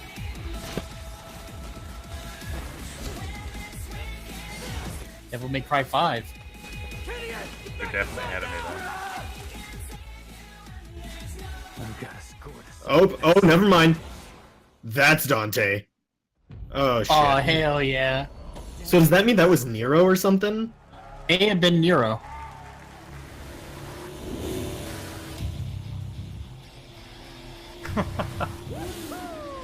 So, spring. Flash is gonna shit himself. Please welcome from Capcom, Okay, producer well, Matt Capcom guys talking. One more time. Wait 4 years for this. Thank you so much. So, yeah, DMC is to make back. sure Yeah, the dude with the orange shirt, the Japanese dude, is talking, and the fans are cheering. Yeah. English is hard. It is hard. I'll give you that. It's a hard language. It's been 10 years since Devil May Cry 4 was released, and fans have been asking for a true sequel ever since. So this is our response, loud and clear, that we hear you. Devil May Cry and Hideaki Itsuno are back! I'll be right back. My dogs are going ape shit. Is it because of Devil May Cry? I hope so. They sense a disturbance. Devil May Cry 5, we set our sights on creating something that was going to have world-class visuals. So we've scanned fully A lot of custom people models for all of our main pointed this characters. out for And with Sony's the power of conference. Xbox One Or Up, Sony's we're able to conference. render Yeah. as realistically as possible. Now, while visuals are really important, Oh god, that means we might be getting a new Bioshock. as well. So we've gathered the best minds at Capcom to ensure that we can still deliver that amazing gameplay that Devil May Cry While this is dude's known talking, for. I'm gonna And we get think another beer. that we've made something that feels better than any action game we've ever created. Hold on. すべてのファンの皆様のために一番の自信作ができました。期待してもらって大丈夫です。よろしくお願いします。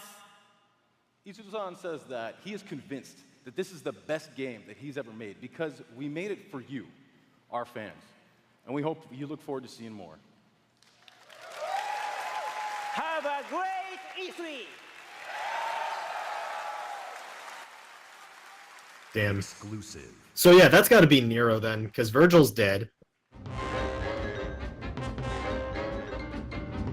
Cuphead. Oh, Cuphead? A most exciting addendum. Still need to play this game. I've heard it's hard as shit.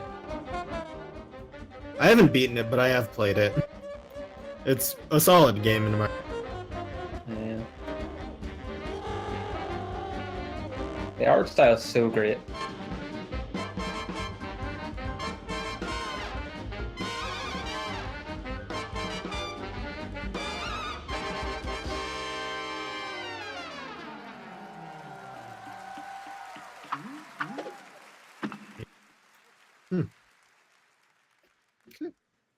Exclusive.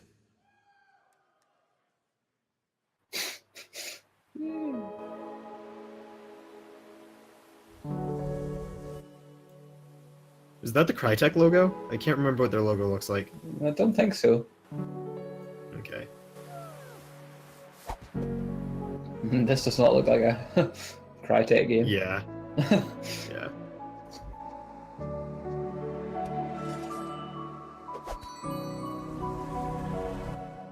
What is this, an Evo Land game or something? I have no idea.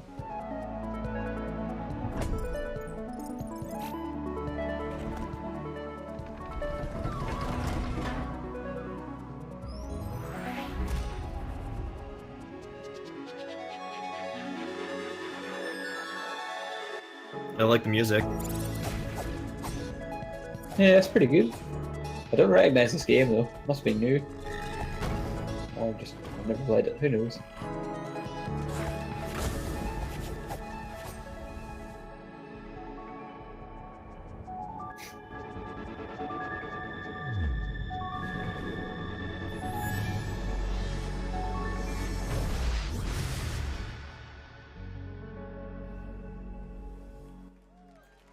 Tunic.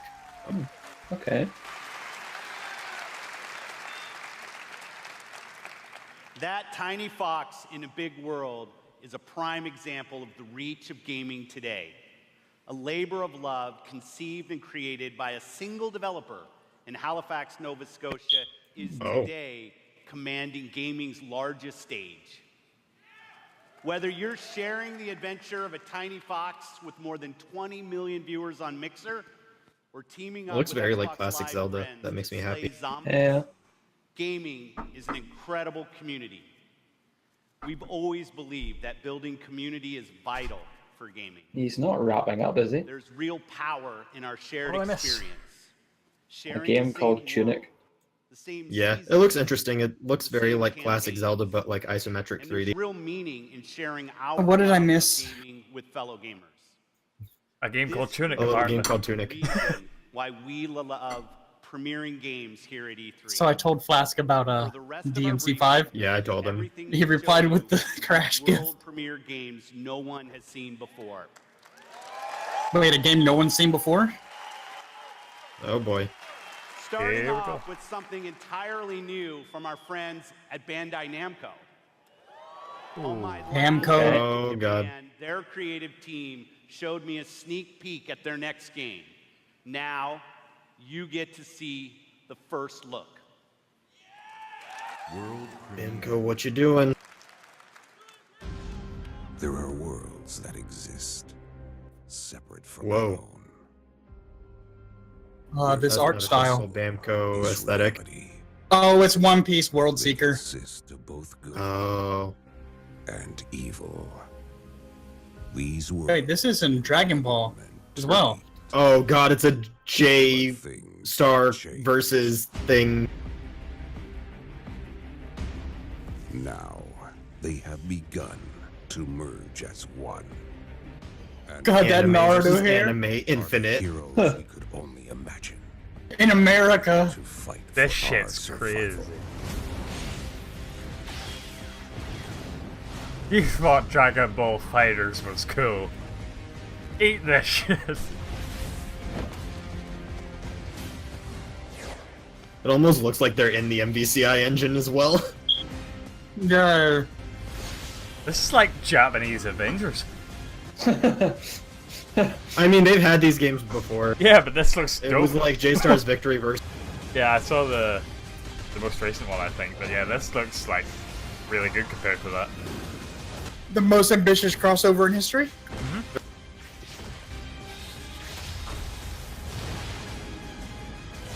By the way, I went to get beer, came back with chocolate cake instead.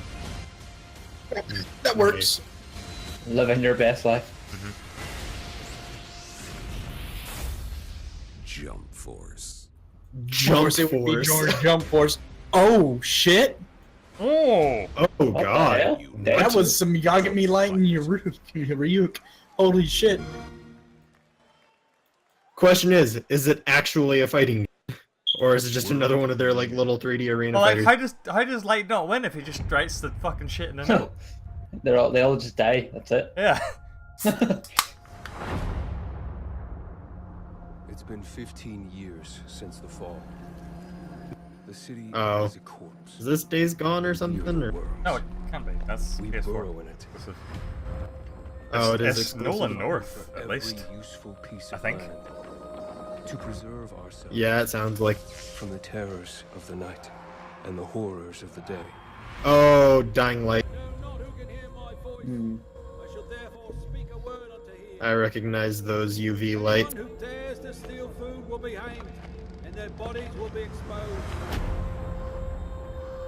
Every day we rise from dust And it looks like a very parkour-oriented world. and worse.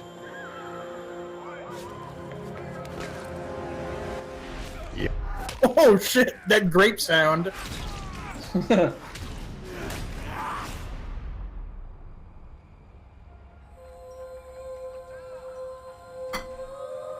You ever wondered what the inside of a human skull looks like? Well, BAM!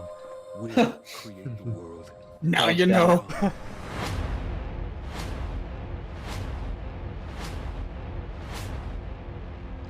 You know the drill. Get to the nearest safe house and wait until dawn. Good night. And good luck. Dying Light 2. First one wasn't really that bad of a game. Like, I enjoyed it when it came out. It's like co-op, isn't it? Or at least you can play it co-op. Yeah. Yeah. Yeah. Xbox is starting to take E3 so far. Yeah, I mean, Square and Sony are gonna have to pull something out of their asses. I big time. believe they've still got another 25 minutes left, from what I understand. Wow. Hi, I'm Chris Avalone, and I'm excited to be working with Techland to create the world of Dying Light 2. Dying Light 2 is everything you'd expect from a bold sequel to the first game. A fluid parkour system with improved natural movement, deep and tactical first-person melee combat, and of course, terrifying nights when the infected emerge from the depths of the city to feed on anyone they can find. At the same time, we invite you to a new vision of the post-apocalypse, a bleak and unforgiving reality that we call the modern Dark Ages. Today, however, we want to give you a look at one of the impressive new features of Dying Light 2, a technical and narrative advancement for the franchise. Dying Light 2 will be the first in its genre where your choices have genuine consequences in the game itself. From how it looks, how it plays, to the events that occur, everything in the game world can change based on your decisions. The following demo throws a bit more light on this. A bit more Dying Light, would you say? The Dying Light of Mordor. Sure.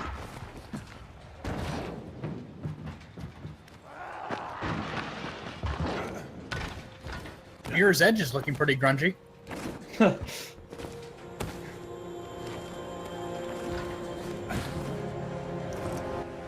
I like that climbing system. Like, it's slower, but I like the animation and the feel of it. Dying Light 2 features a functioning ecosystem that reacts on multiple levels. I got to it. things It's okay. you do It's okay, guys. and I the got my pen. choices you It's make. fine. In the example we are about to show you, our protagonist undertakes a mission for the Peacekeepers, one of the many factions active in the city. They want you to negotiate with two survivors who are controlling and hoarding a water supply.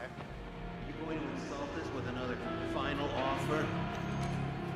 Let's say you choose to carry out the Peacekeepers' orders, one way or another. Okay, that's kind of badass. After this, you will start seeing a significant change in the city as access to the water supply allowed the Peacekeepers to bring stability and develop the area. There's even running water for the people at street level, and that raises their morale and allows you to replenish your energy on the go. But there's a cost to this. The PKs have a rigid approach to law and order. So while the streets may be safer, it's only safer for those who side with them. So if you get on their bad side. Now let's return to that moment of choice. And instead of killing them, you choose to team up with this group to supply water on the black market. As you will see, this creates a very different set of consequences for the city.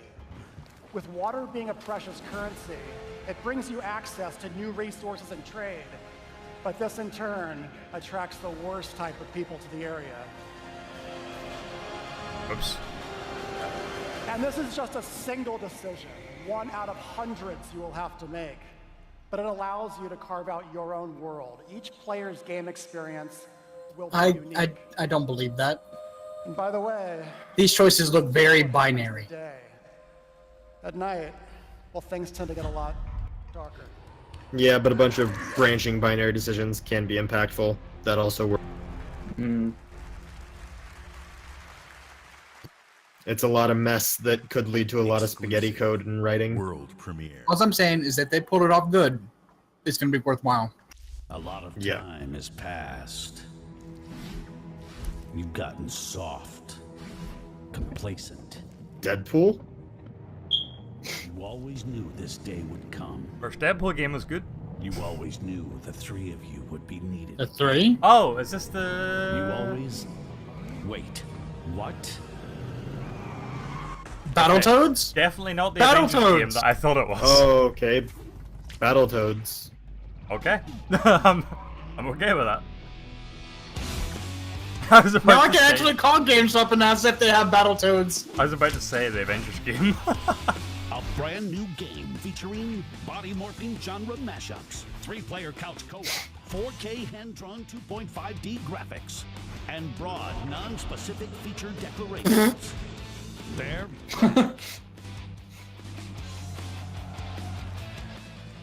Well, for what that was, I'd say good trailer. Yep. For what that World premiere.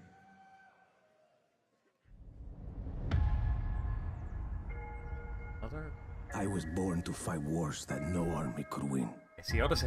Oh, nope, not AC Just Odyssey at Cause. all. Is this Just Cause? This is Just Cause. Which leaked a lot before the thing, but... Yeah. Still. Changed. And no one was ready for it. The Black Hand. They are the world's most powerful private army. But even they should fear what they've created. This isn't a war, Rico. This is survival.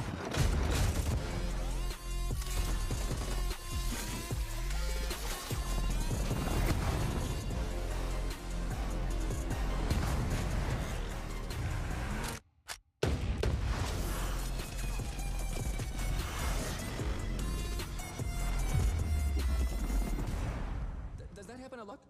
Want me getting shot at? All the time.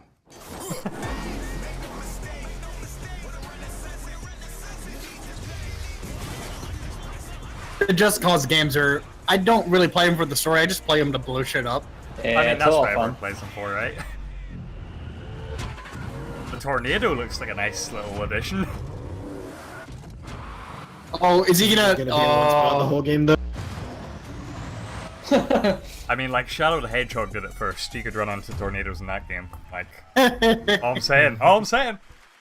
That looked good. You could make tornadoes in Sonic Heroes. Yeah, that's right. World premiere. They're having a lot of good world premieres. Did they announce a release date for that? No. Oh, Gears of War. Never mind. Ooh. This matters Wow. more.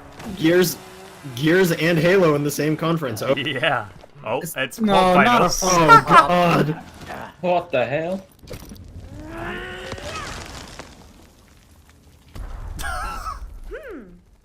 Gears of War Battle Royale. In the pop figure style. Yeah. This is Pop Royale. Yeah, they're trying to get in that Lego money. The full final guys. Gears Pop. They Oh, even that had was a just My screen. God. That's disappointing. Yeah. That was they should From not have Coalition, shown that Please Gears of War welcome logo first. studio head Rod Ferguson. Oh no. Oh, Rod, no, come on now. So not only is it like Gears Pop, but it's also a mobile. Oh, it's mobile. Yeah. Yeah. 13 years ago, Have you screamed It's like- yeah? our journey, we had no idea how big this franchise would Yes, become. for that. That's And what as we it's wanted. grown, we've It dreamed of taking it to was the new person they places, paid. different ways to reach even more fans. Jeff And Keighley's that's at why that, today by the we're way. announcing Gears Pop, a collaboration with our Yeah, I've Maybe it was seen Jeff him. Keighley. I Yeah. hope this is a shitty April's Fool's joke. World of Gears. April's Fool. And mobile is not Yes. the only new place we're going.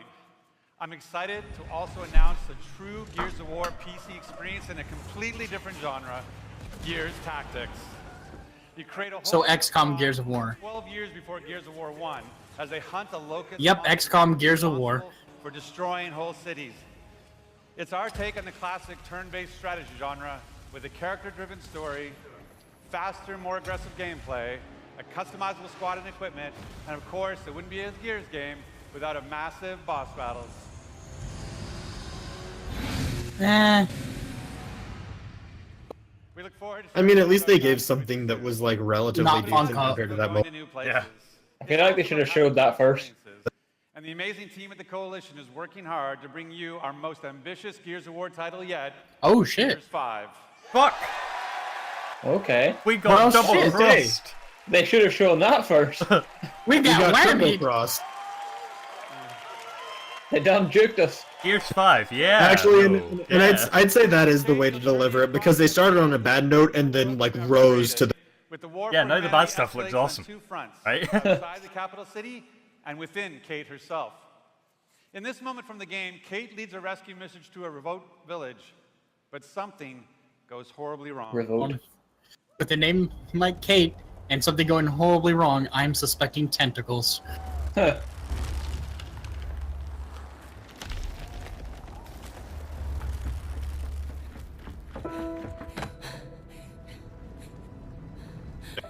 That was the first note of the Halo theme. Yeah. Is it just called Gears 5 instead of Gears of War 5? Looks like it. No. Kate, you can't see this. You don't want to see this.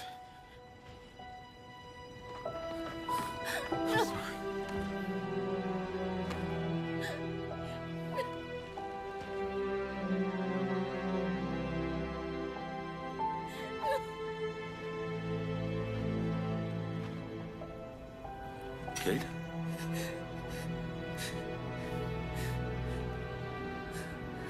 I'm sorry. Okay, so is this like the son of Marcus? Yeah.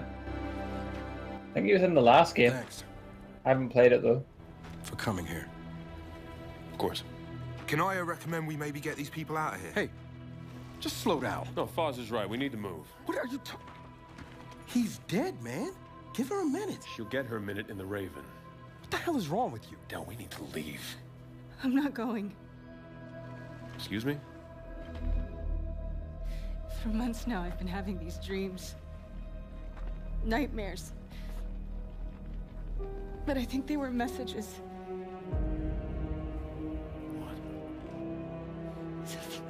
Oh, she crazy. It's happening to me.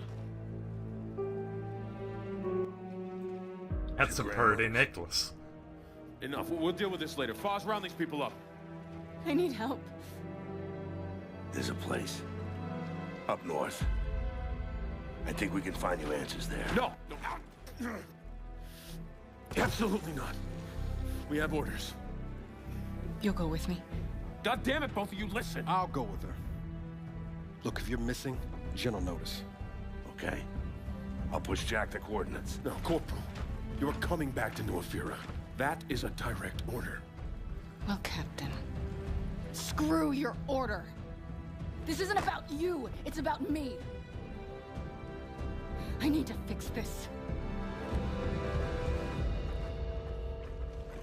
Hey, watch her. Her necklace? That's a locust symbol. Yeah, so? She would never be our enemy by choice. I know that. Because she would die for us. I know that. But what if it's not her choice?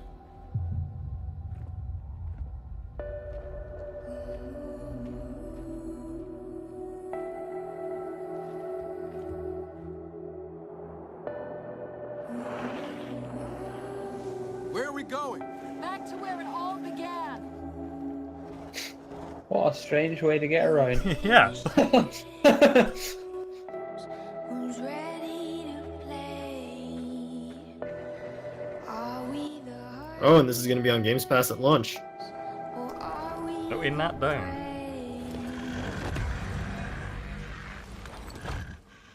It's that cra-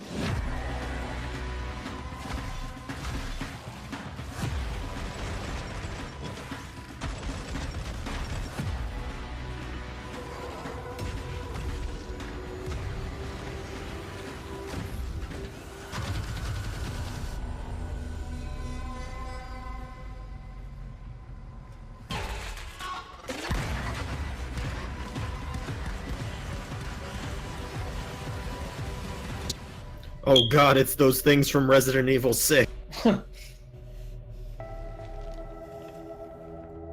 Push the buttons and wiggle the sticks.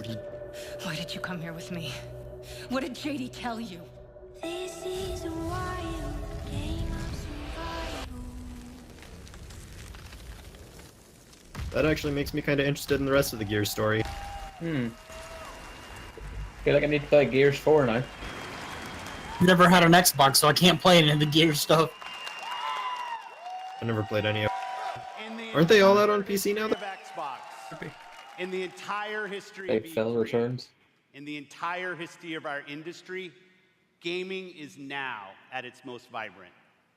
Today, we shared our commitment to giving you the freedom to discover and play all of the great new games coming to Xbox Game Pass.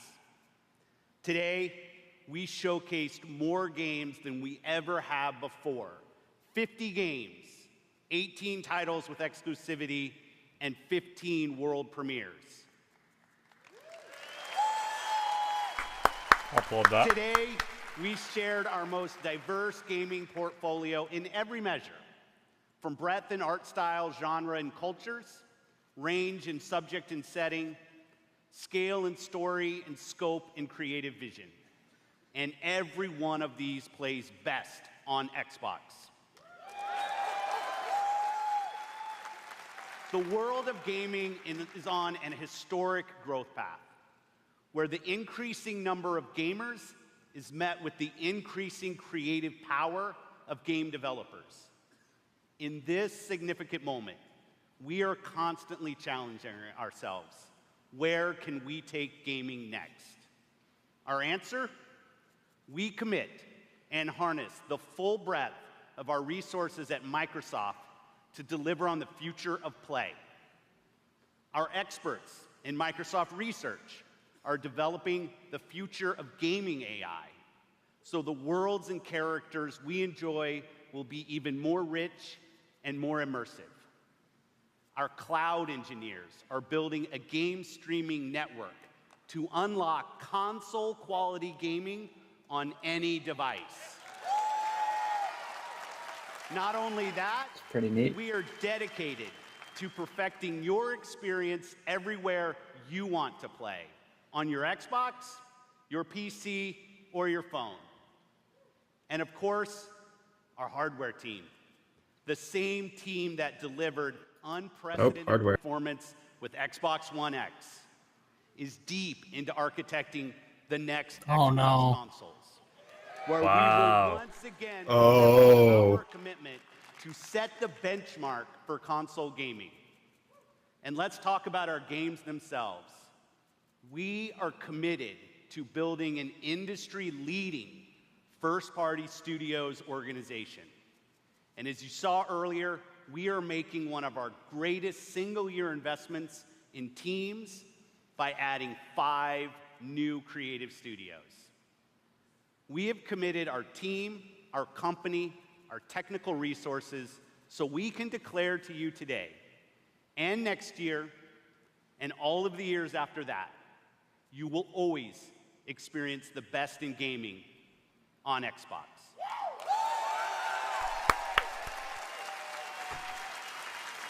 So choose the games you want to play. There are worlds to be saved, heroes to be made, and legends to become. Together. Thanks, and have a great Easter.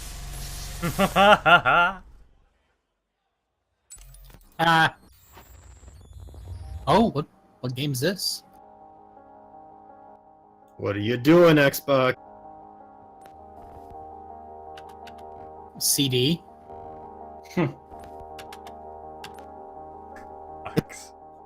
Hacks.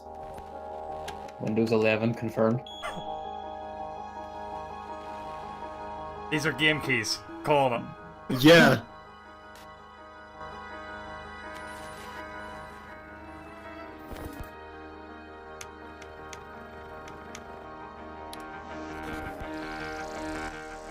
E3 trailer. What the hell?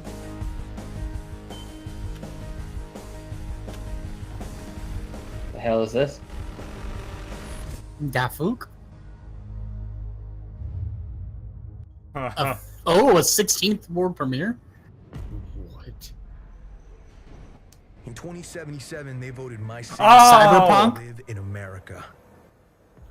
Cyberpunk. Oh. Violence, everyone shut up. and more people living below the poverty line than anywhere else.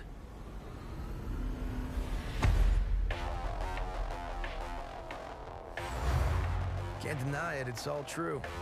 But everybody still wants to live here. This city's always got a promise for you. Might be a lie, an illusion. But it's there, just around the corner. And it keeps you going.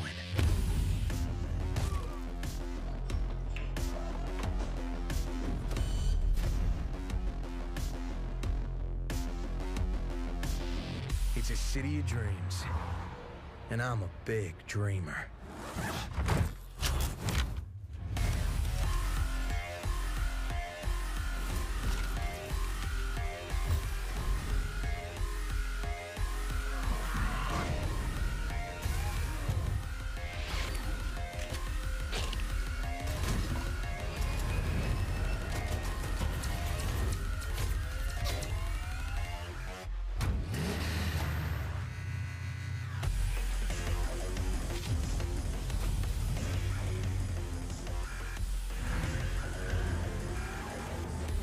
Okay, fucking CD Projekt Red.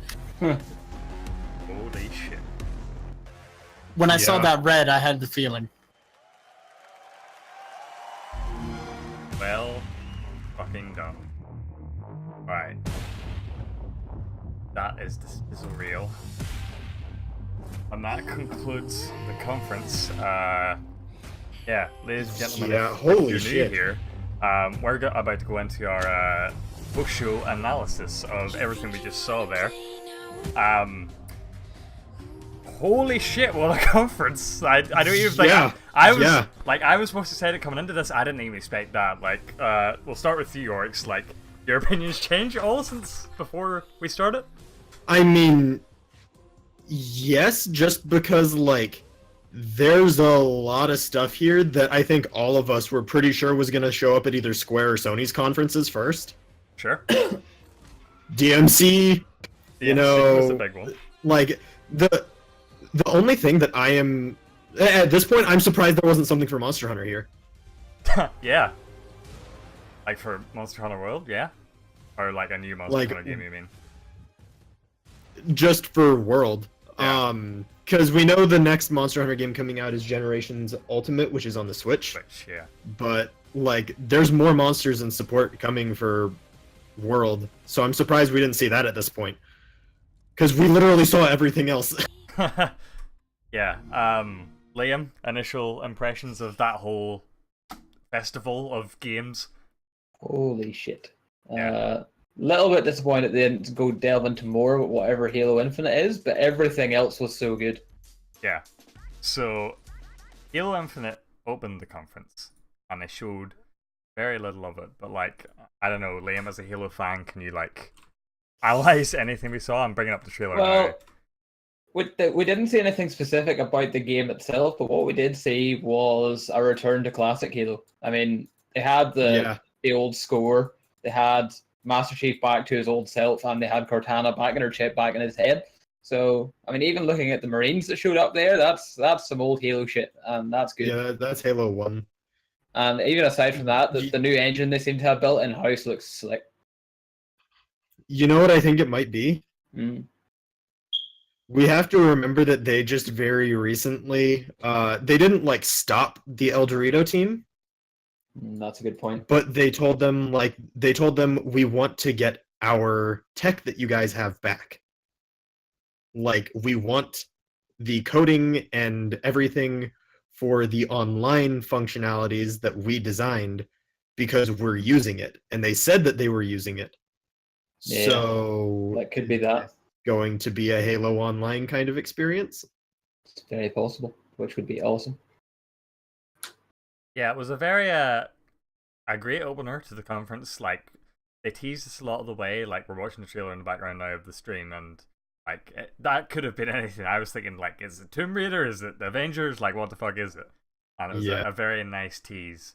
But yeah, I'm surprised they didn't like talk about it afterwards. Like, Halo Infinite is this thing, blah blah. But yeah, I think it was actually nice for one to have that trailer and 343 coming up, and like we get the message. It's coming. We don't have a date, but we know it's coming.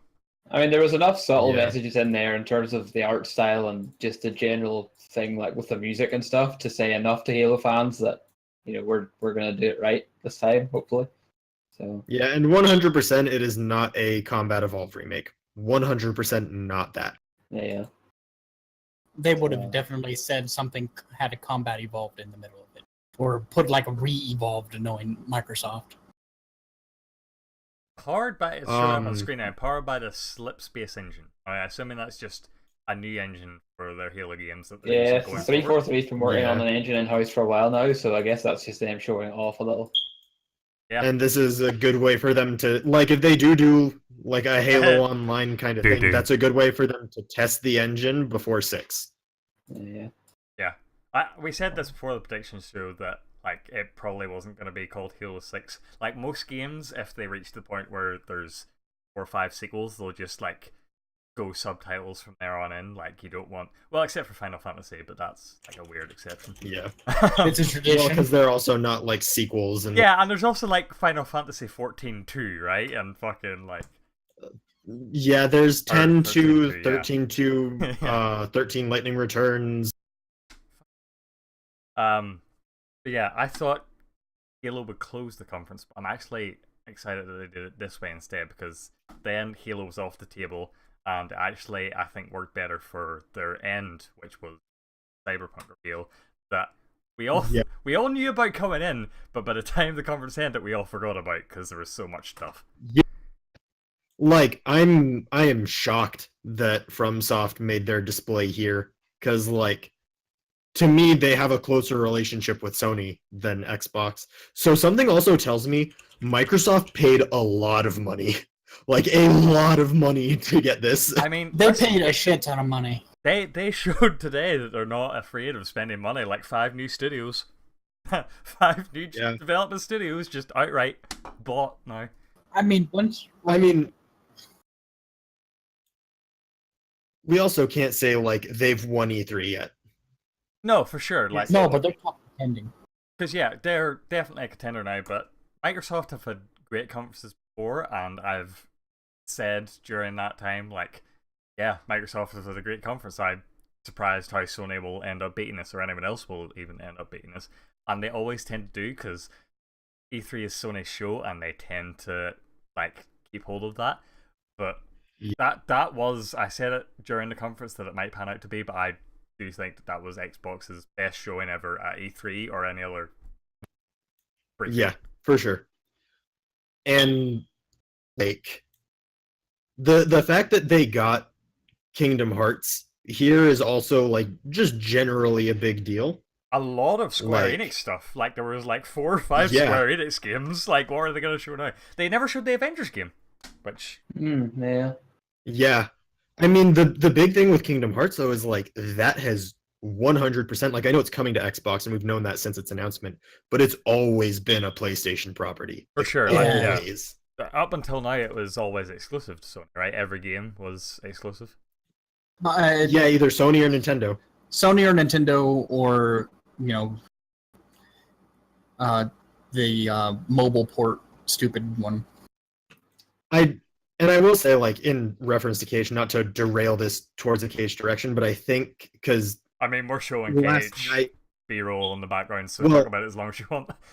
Okay, so last night Nomura, they had the concert last night. They had like the Kingdom Hearts Orchestra concert in LA. And there Nomura showed off a new trailer, which wasn't the trailer they showed today, which is the release date trailer. And with that, he said, like, hey, everyone who was here tonight, don't show this to anyone. There's going to be more at E3, and like it was implied that there would be multiple trailers. So what we saw is just, I think, one of a few trailers that we're getting across all 3 shows, probably between Microsoft, Square, and Sony.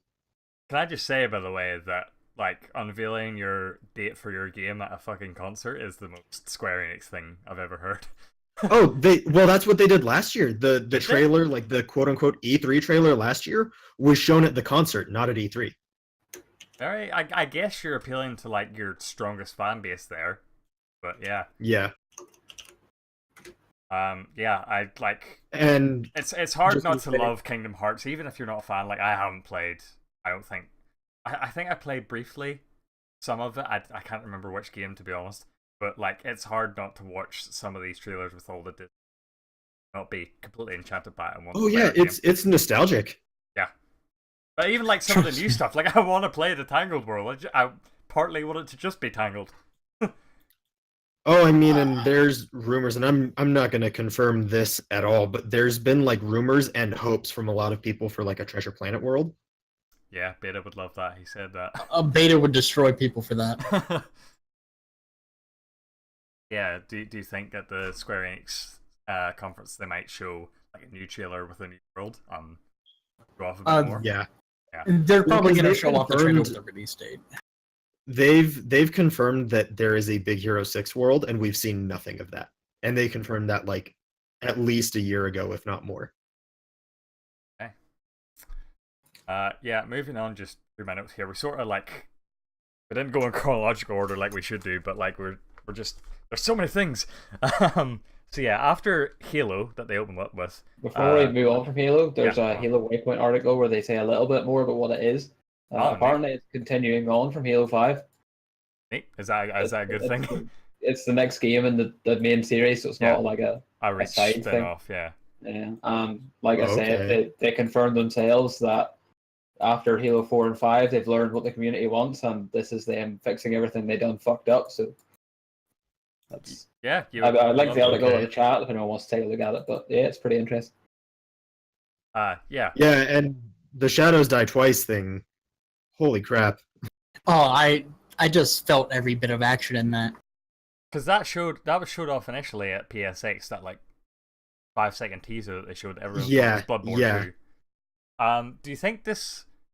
Because like, I think the message from Software trying to send out with this is like, yeah, we've been like basically a Sony boy in the past, but we're willing to like appeal to all a Sony boy, but we're willing to like appeal to all developers. So like, maybe I don't know, maybe this opens up the gate for a potential Bloodborne 2 thing at Sony's conference. Like, do you think that's a possibility? Maybe.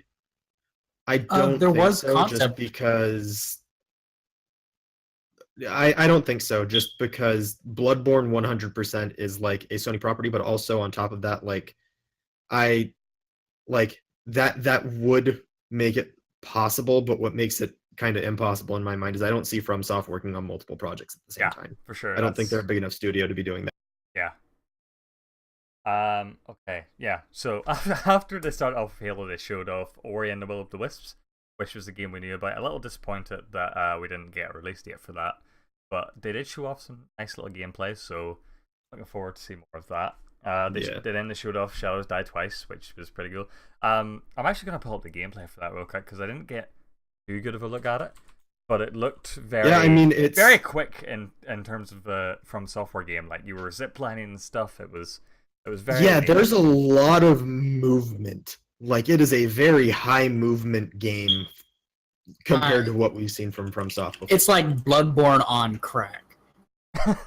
I mean, That's a good way to the describe way it, I'd describe it is like if you took Bloodborne and like put a little bit of Arkham in it.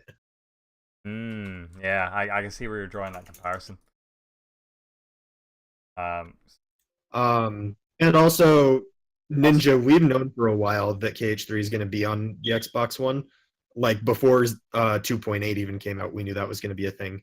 I'm not worried about it, honestly. Like the thing I'm more worried about is that with Kingdom Hearts 3, the people on Xbox don't have the back catalog of games. Like they don't have the HD remasters, they don't have 2.8, they don't have all of this story leading up to the game.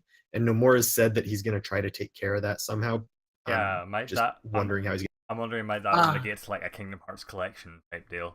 Available now on Games Pass.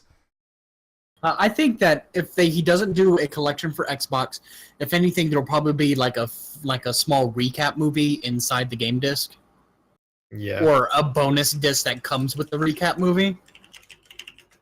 Yeah, something like that. And now that I think about it, you mentioning Games Pass, like that was a really strong piece of showing today because they had a lot of games that were saying like at launch, this is on Games Pass, like major titles for them. Yeah, listen, this was as when they first announced Game Pass, I was a little bit hesitant, but then when they announced a few months back that we're gonna bring all of our currently announced like first party games to Games Pass day and date as they release, I was like, yeah, they're taking this seriously. This is their thing going forward, and I think it's very smart. And they were clearly showing that they're committed to that today. I'm actually going through my list here. The Todd Howard came out on stage, showing off Fallout 4. It's coming out in Games Pass today, I believe. Then he showed off a little bit of Fallout 76, that cinematic teaser. I imagine. And we also know that Elder Scrolls. Yeah, Elder Scrolls Online Tamriel Edition is also going to be on it, and there was one more in that little like slide that they had up. It was Fallout. Oh, The Division was the other one. Yeah, but it wasn't a Bethesda game. Yeah, The Division. Yeah, and then Sea of Thieves, we already know it's on. It's on Games Pass. Yep. Forza Horizon, they detailed that and they said that's going to be Games Pass. Yeah, State of Decay 2 is on there. I don't know if they announced We Happy Few yet. They announced a release date for that. I don't know if that's. You would assume that's a Games Pass game because they bought that studio. Yeah. Yeah. It's Games Pass. I thought I saw something in the corner about Games Pass for that one. Tales of Vesperia, which Naki, you were very hyped about. Was that Games Pass? No, it's not a Games Pass because I believe it's going to be on PS4, PC, and Xbox. Mostly because the original game was on Xbox. Then it got a PS3 release, with new content, and so they're probably going to release it on all 3 platforms, essentially. Yeah. And the final game I have on here that we know about Games Pass is Gears 5, which this year close to the end. Yeah. And then they also talked about the fast start in air quotes thing that they're that sounds cool. Like, show me that. That's like it was like machine learning stuff they were talking about. It was very like waffly, but I think it could be cool if it works out. Like, it sounds like it's going to be just faster.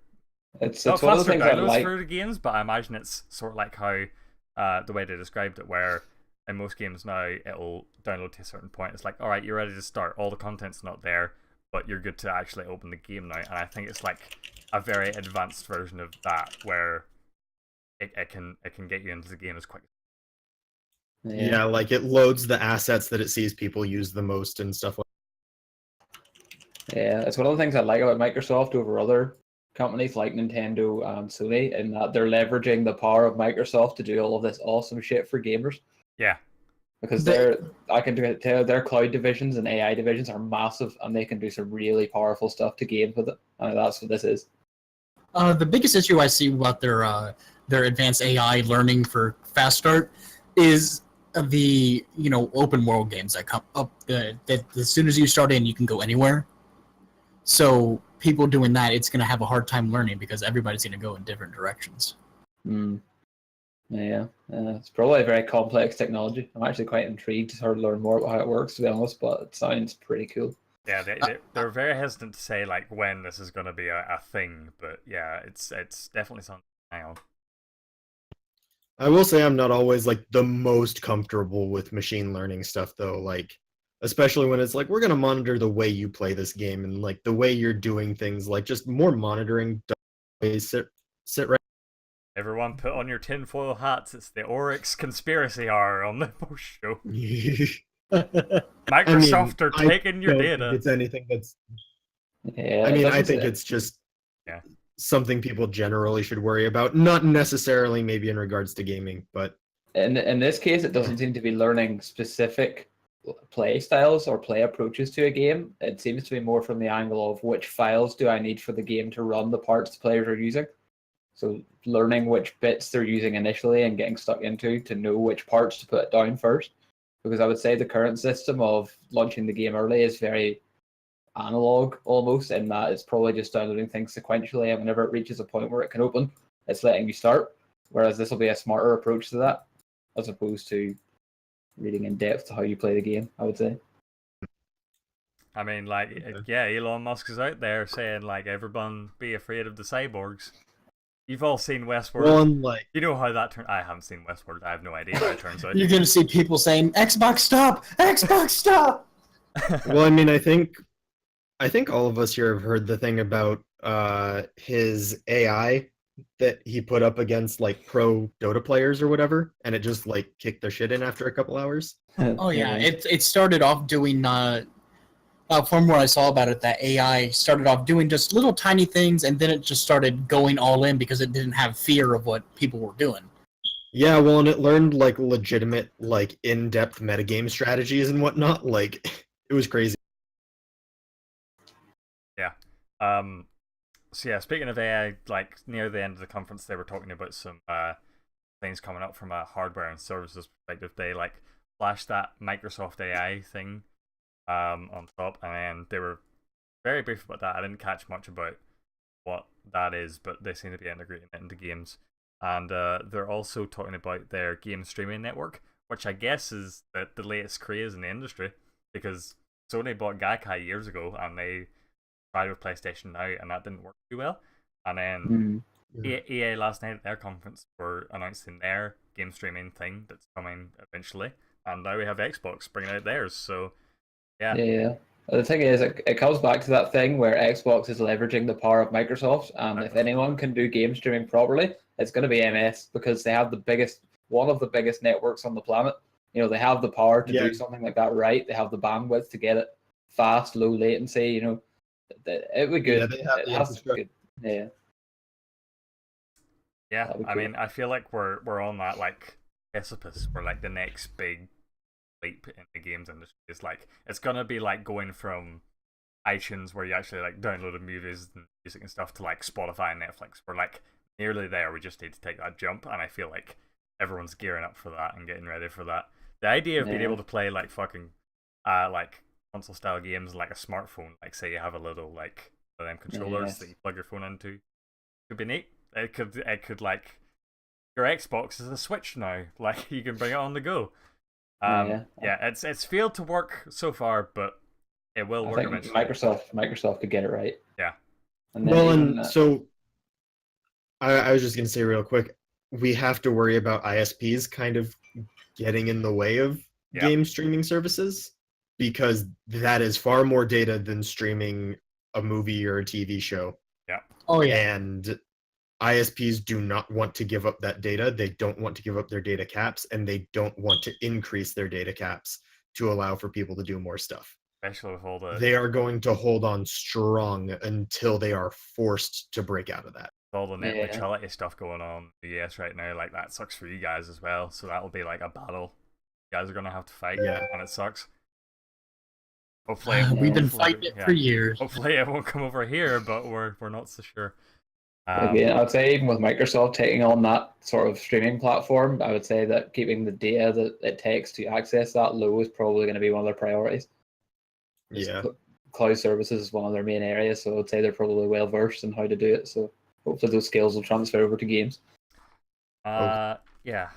Going back to games for a little while. Oh, sorry, Liam, were you saying? Well, just something quick on. I know they very vaguely mentioned the Microsoft AI thing, but they've already used tech like that in Forza. I don't know if you guys have played any Forza games, but they have this driver thumb thing. I think that's what it was called. But basically, I think it used machine learning, but they leverage their cloud platform to train an AI to play the game like you. So when you're not playing the game, or even when you are, your drivatar is out racing races against other players for you, learning from how to drive based on how you drive in the game, and earning you money in game while you're away. And it's something like that. I just want to point out, Drivatar still not a cool name. Like 3 years ago. And it reminds me. It reminds me too, real quick, of the Smash Bros. Amiibos. Like those also did like a learning from the player thing, and you could train them to be insanely stupid. Yeah. I think all of that came out of the research division in Oxford or something. So they have the tech to do cool stuff like this. So it's pretty neat. Okay. Yeah. So moving back to the games a little while. They did show off a brief trailer for Life is Strange spin-off game where you play. It's in the same. Yeah, where you play as Macaulay Culkin as a superhero child with, I assume, alcoholic father. I never played Life is Strange games. Another one of those games I have purchased and installed and have yet to play. But the people who buy them like them, and they certainly have their own audience. I guess I hope that they're happy with this. I think whatever story that the mainline Life is Strange was going with has wrapped up. I'm not entirely sure on that, but this keeps and it runs on the power of imagination. Yeah. Then they showed off Crackdown 3, which was sort of the butt of the joke for Microsoft for everyone coming into the conference. Yeah, the game, I've called it before Microsoft's Last Guardian, where they announced this game in 2014, by the way, and it's still not out. It's apparently coming in February. We'll see. There's a lot of stuff being announced in February, but they delay it again. I don't know. But yeah, they said February it's coming out, and they showed off this trailer with Terry Crews in-game character, and it looked very fun. It looked very Crackdown.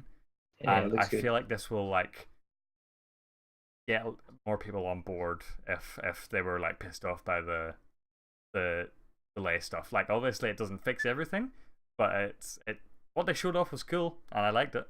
So it's getting me a little more hyped. Have you guys ever played the original Crackdowns? I've not. 1 and 2, yeah. They were a lot of fun, and I'm glad they brought it back. And even though it's taking ages, I hope that when this does eventually come out, that it's like complete, no like launch issues, anything like that. I was very, very. And I will say, afraid like, that they were gonna pivot to a Crackdown Battle Royale thing. Like, that's not even a joke. I thought that's what they were Yeah. gonna do. Yeah, I mean, this looks like cartoony Just Cause from that trailer. Just blowing This shit is up. like, we assume this trailer is like a single player thing, right? Crackdown's traditionally single player. That trailer It's looked like a multiplayer. co. That trailer Yeah, looked multiplayer. co-op. Like that first bit where they were in the plane when Terry Crews walked in, his name popped up on a screen and there was 4 other dudes there. So I see. Okay. that part looked online, but then other parts was just him running around blowing shit up. So yeah, both. I will say I like the aesthetic for the game. Yeah, it's really nice. It's like Borderlands sort of, but like Yeah. the black outlines and things. I love that art style. It's Like, really nice. and like like blue and green tints, it looks like if you took what the Xbox aesthetic is and put it into a game. Yeah. Well, it's almost like you took like Borderlands, Xbox, and Tron and put them all together. That's a good way to. Mixed with a bit of Saints Row. Yeah. When did Crackdown 1 come out? Because I feel like it's before a lot of those games. It was original Xbox. It was a for sure. 360 game. Yeah, because I remember playing it. It's a long time ago. Was it not original Xbox? I feel. No, it was 360. It was 360. Oh, okay. It was a lot of fun. It was really fun. Me and Pierce used to play it, and it was great. So yeah, I listen. Everyone jokes about when they put celebrities in games, but Terry Crews is like one of the exceptions where I think he's a genuinely good dude and he makes shit hype. Should have been Doomfist. Should have been Doomfist, but like I feel like Microsoft have spent a lot more money on him to get him for this. I mean, I totally would put a mod in Overwatch just to have Terry Crews' voice lines. Yeah. Yeah, Crackdown looks fun. I hope it doesn't get delayed anymore. I hope it's good. For the love of God, I hope it's good. Like, when it eventually does come out, it can't even be meh. It can't even be like a 7 anymore. It has to be a pretty decent game with the amount of time they've given it. I mean, even if the masses don't pick it up, I'm going to enjoy it because it looks like a good Crackdown game. Fucking the masses. Screw the masses. If they don't like it, I'll like it. Don't care what the... Looking down from your Microsoft tower with Phil Spencer at your side. Look at the heathens. So there's one other enjoyed their thing with Last of Us Crackdown. and Days Gone and Spider-Man. Yeah. Yeah, we have Terry Crews. We have to see some sort of Crackdown 3 content when it comes out from Rooster Teeth. Because I don't know how many people know this, but Crackdown is literally the reason we have the Rage Quit show from Rooster Teeth. It was the first one, or like That- the first pilot, I guess you could Yeah. call it. Well, not even pilot. Like, Michael just did that video naturally. Yeah. And then Rooster Teeth was like, hey, do you want to come do this Rage Quit series for? Yeah, that's always what I associate that game with, is Michael from Rooster Teeth, and I hope we get something from that. The next game that they showed off was Metro Exodus. First announced last year. That And, looked really nice. You guys talk about that a little while. Yeah. What it looked like to me was what Fallout 4 should have looked like. Fallout side graphic-wise. I can see that. I feel like the Metro games have always kind of been like sleeper hits whenever they come out. Like, they're games that aren't super popular, but they've picked up in more recent years as they've gotten more traction. Like, Metro 2033 was like a near unknown game, I think. But then you had Last Light, which the fan bases from 2033 hyped up and got to like the forefront of media to some extent. And then Last Light's success is bringing this game. Yeah. I mean, it looks really good. Also, it has a train, so I'm automatically on board. Don't we have to get to the Bethesda soon? Well, it doesn't start when until does half Bethesda 2. start? Yeah. It's half 2. So Yeah, it's it's a few hours away. 4 hours. Yeah, It so looks we a got lot some break. closer. Oh. Definitely have 2. No, yeah, it's definitely, according to the schedule I have anyway. Have they like started up a stream or anything? It's probably a pre-show, if anything. Yeah.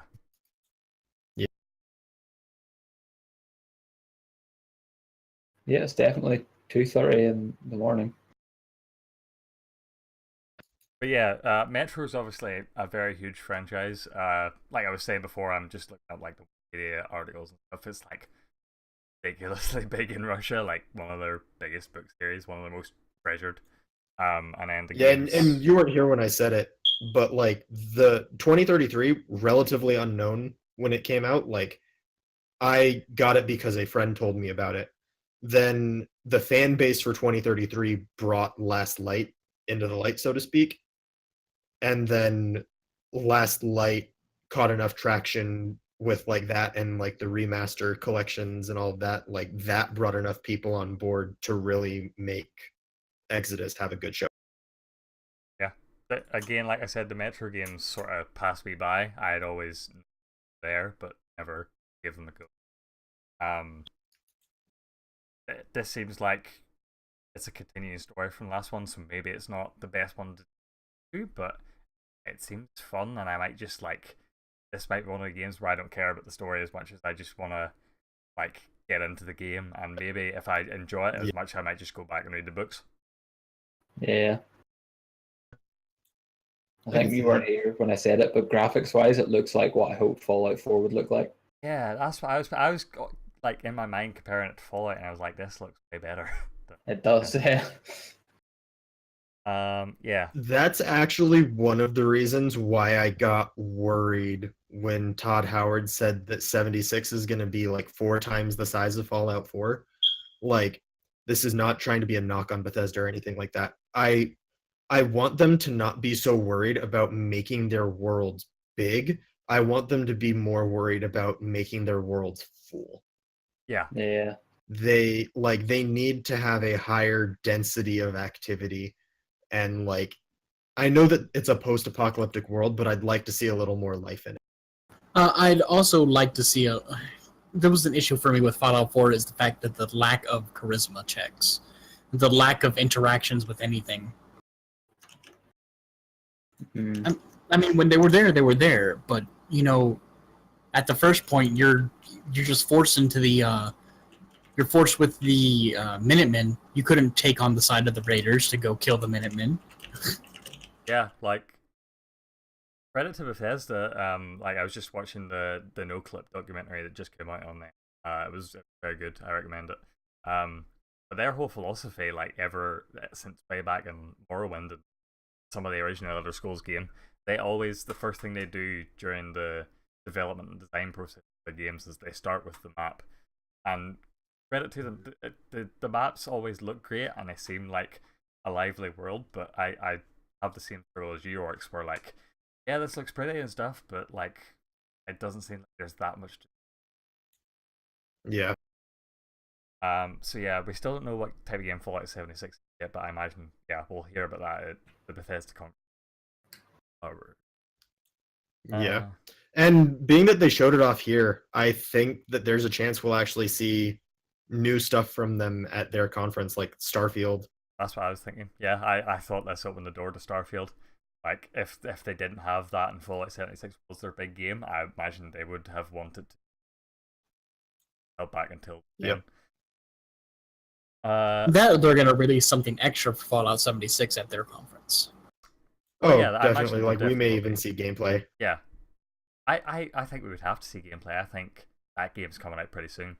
That was originally, as reports indicate, that was the multiplayer version for Fallout 4 that they just pivoted into this new game, supposedly. After Metro Exodus, we saw a bit of Kingdom Hearts 3. We already talked about that. We saw some Sea of Thieves expansions, Cursed Seals and Second Shores, I believe the 2 titles were. Cursed Seals coming out in July 4th. Looks neat. The game needs more content, and they're giving it to them on a fairly regular basis. Right? There's like a... Yeah, this is good moves from Rare. Like, I lost a lot of respect for Rare, and I don't think it's any surprise when I think everyone knows the infamous Banjo-Kazooie nuts and bolts. I feel like you're not the only one on that like Rare disappointment train. Yeah, like, and a lot of people were disappointed with Sea of Thieves when it came out because it didn't have that content. And I've always said, like, Sea of Thieves looks really interesting, but I'm gonna wait on buying it because I want to see more content from it. So seeing them consistently pushing out this content almost like an MMO does is making me really happy and makes me look forward to someday trying the game. Yeah, that's a game that me and Liam were actually talking about today. When it's like a few months down the line, it's fully fleshed out. There's a lot more stuff to do. That's a game like we can get 4 people together and just jump into it and explore the stuff. And maybe like it's not a game that we play consistently, like that we play like a long time after, but we can definitely get a lot of fun out of it, I think. Especially if it's on Game Pass, like, and it's just like easy to jump into in that respect. That's the thing with Game Pass. I feel like I'll be able to try a lot more stuff that I wouldn't normally try, and discover. And like you'll keep it for the games you really like, and then like play the other ones on the side. Yeah, I feel like that's like part of the beauty of Spotify as well. That like with iTunes, you have to know what you want before you buy it, whereas Spotify, you can just like discover bits of music, and I feel like it could be the same for this. After Sea of Thieves, they showed very little Battlefield, which I was disappointed in, because EA showed basically no Battlefield at their conference. It's okay though, or we're showing stuff at Microsoft's conference. I was like, okay, big gameplay demo, it's gonna be great. And they showed another cinematic trailer. The Battlefield at Nintendo's conference. It's this. Also, it's VR. Wrap that around your head.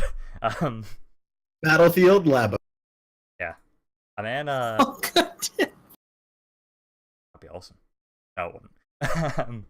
Yeah, then they moved on to Forza Horizon 4, which was something I didn't expect to be excited about, but I am now.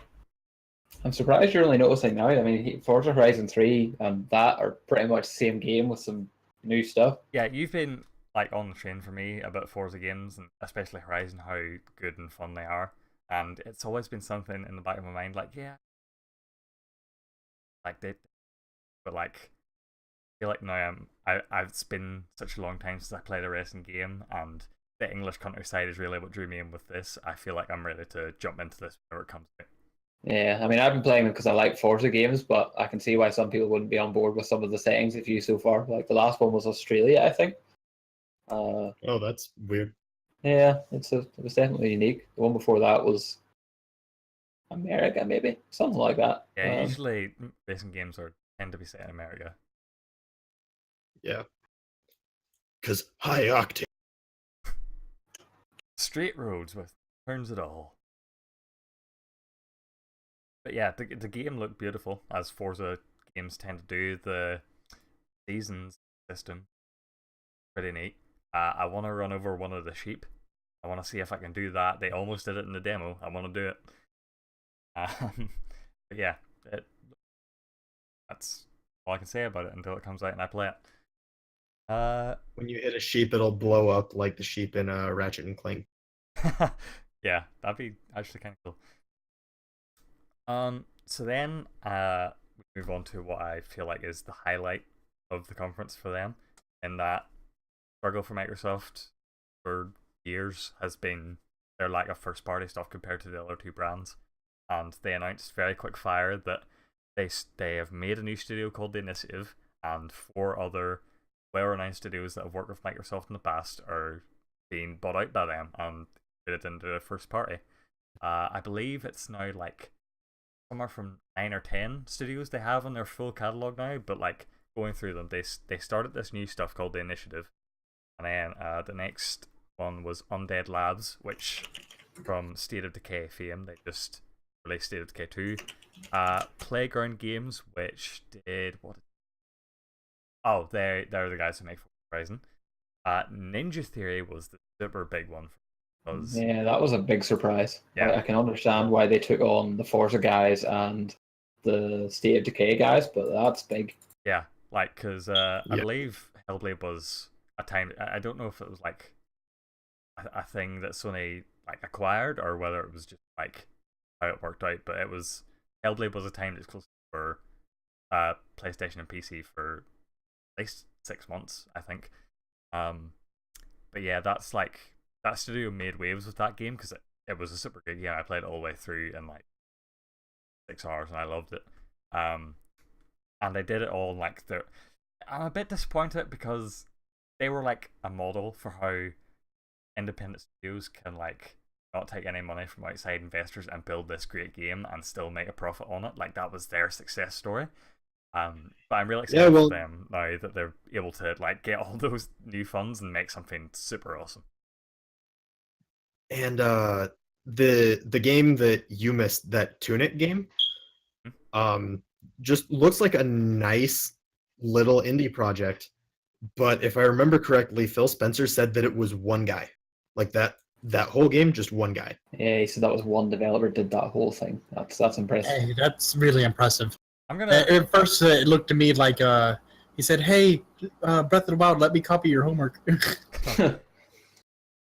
Oh, I do remember this. They did show this off somewhat last year. And it's like the game with the little like fox dude. I initially saw that game and I was like, yes, I want to play this. I think Amaya was in the chat as well when that was revealed, and I was like, she was like, yeah, I'm down, because it does. I get what you're saying with that Legend of Zelda vibe to it, and it does. Look Yeah.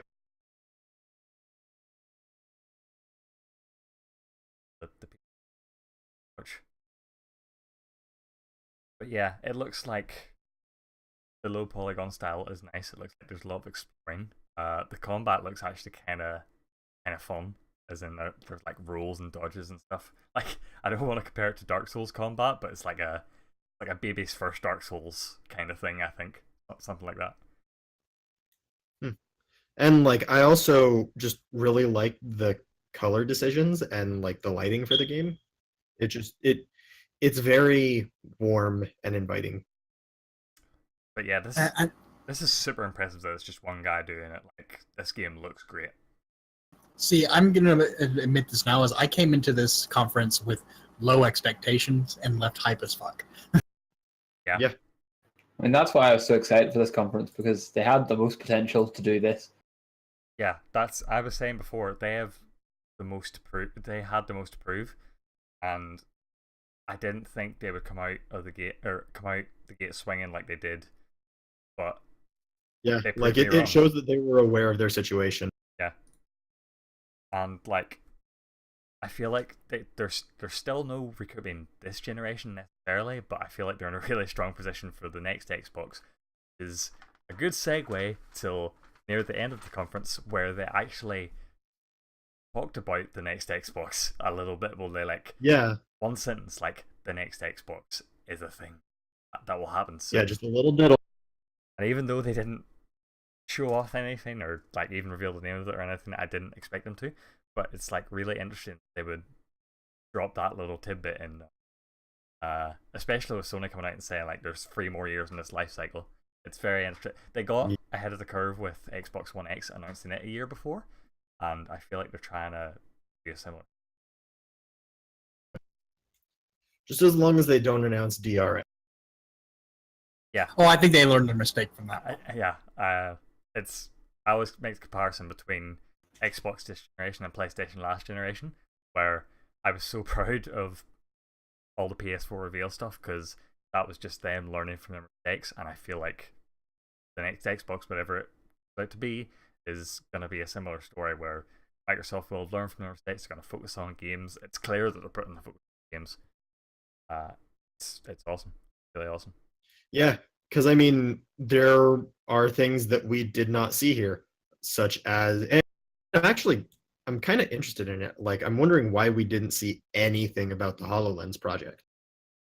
Yeah, a few years ago, I think 2014, 2015, they had like that HoloLens demo with the Minecraft on that table, and everyone got like really hyped about that. But yeah, it's been kind of quiet in the HoloLens department for Xbox. Like, they haven't really touched it. They haven't touched any VR stuff as well, which a lot of people are rumoring like a partnership with Oculus, but no, nothing. Doesn't seem like it.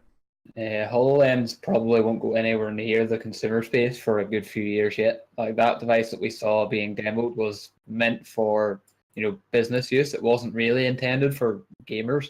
And if you've ever used one before, the current version of the HoloLens is very limited. Like, the amount you see through that put onto the real world is like a tiny box compared to the whole device. Yeah, me and Liam were at a demo of it, and we were actually quite find it because it's literally like in VR you're surrounded by stuff, but like you look through the whole lens and there's just a little like letterbox about that size in front of you, and that's all you can see in terms of like the augmented reality stuff. And it was like, oh, that's it. Yeah, that device has great potential, but it's nowhere near ready for the consumer space.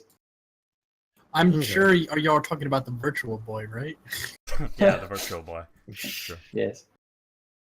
But yeah, back to games. Very quick blast through some of these. They showed off Session, which everyone thought was Skate 4, and I was just found out that it's.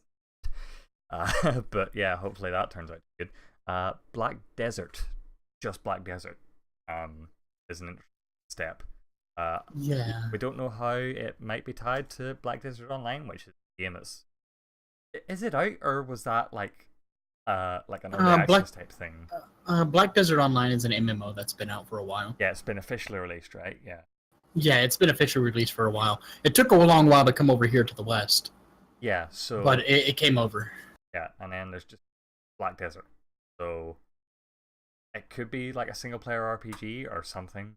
Like I'd be down personally because I like the look and feel of Black Desert, but I don't like MMOs. So count me in if it's a single player thing. Looks neat. And the beta is in fall 2019. So yeah, keep your eyes out for that. The next big thing though, Devil May Cry 5, which was hype as hell. Yeah, like the thing that nobody expected to be here. I mean, it's been heavily rumored coming in, but like a Microsoft conference though? No. Friends.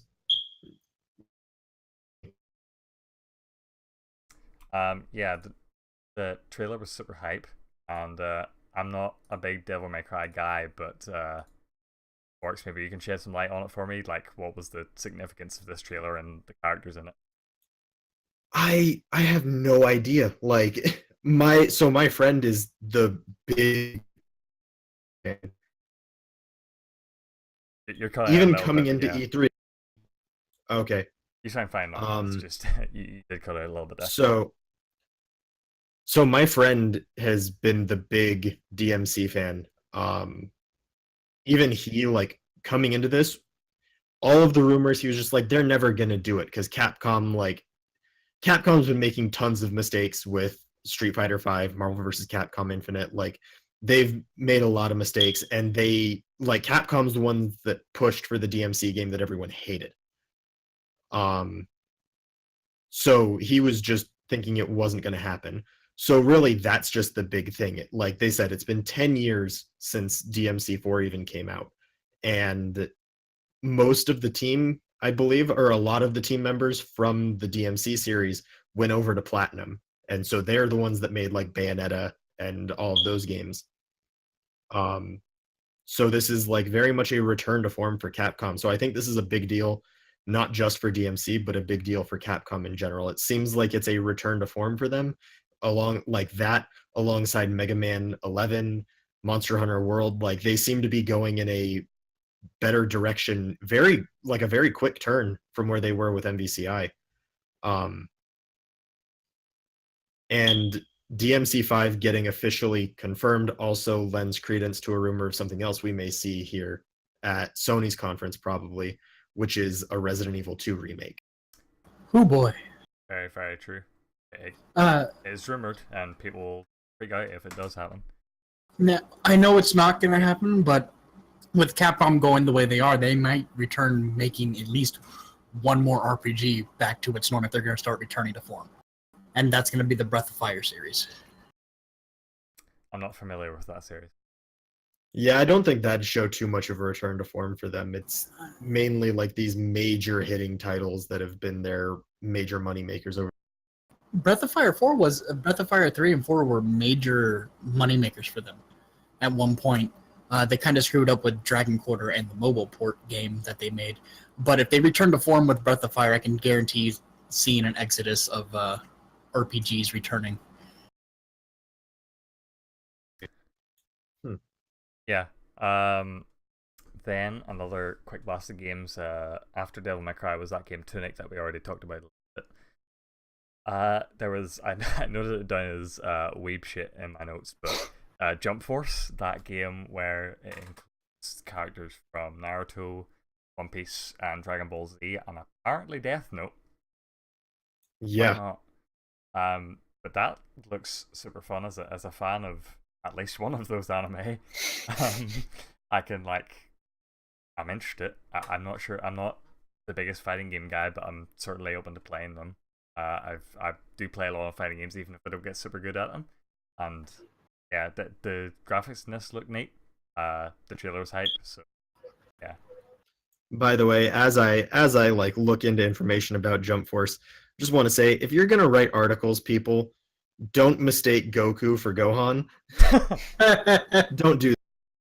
Get weebed. IGN, we're watching.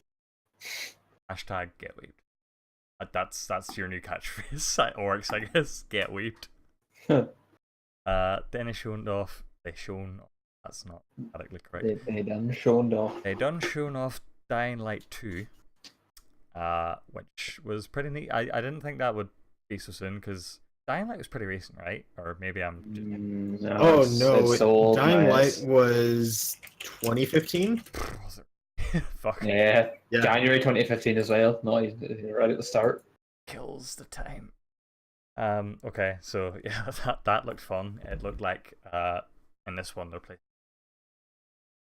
choice with the Dying Light, or the dialogue wheel, I guess you call it, where you can decide how you go about quests and how you interact with stuff.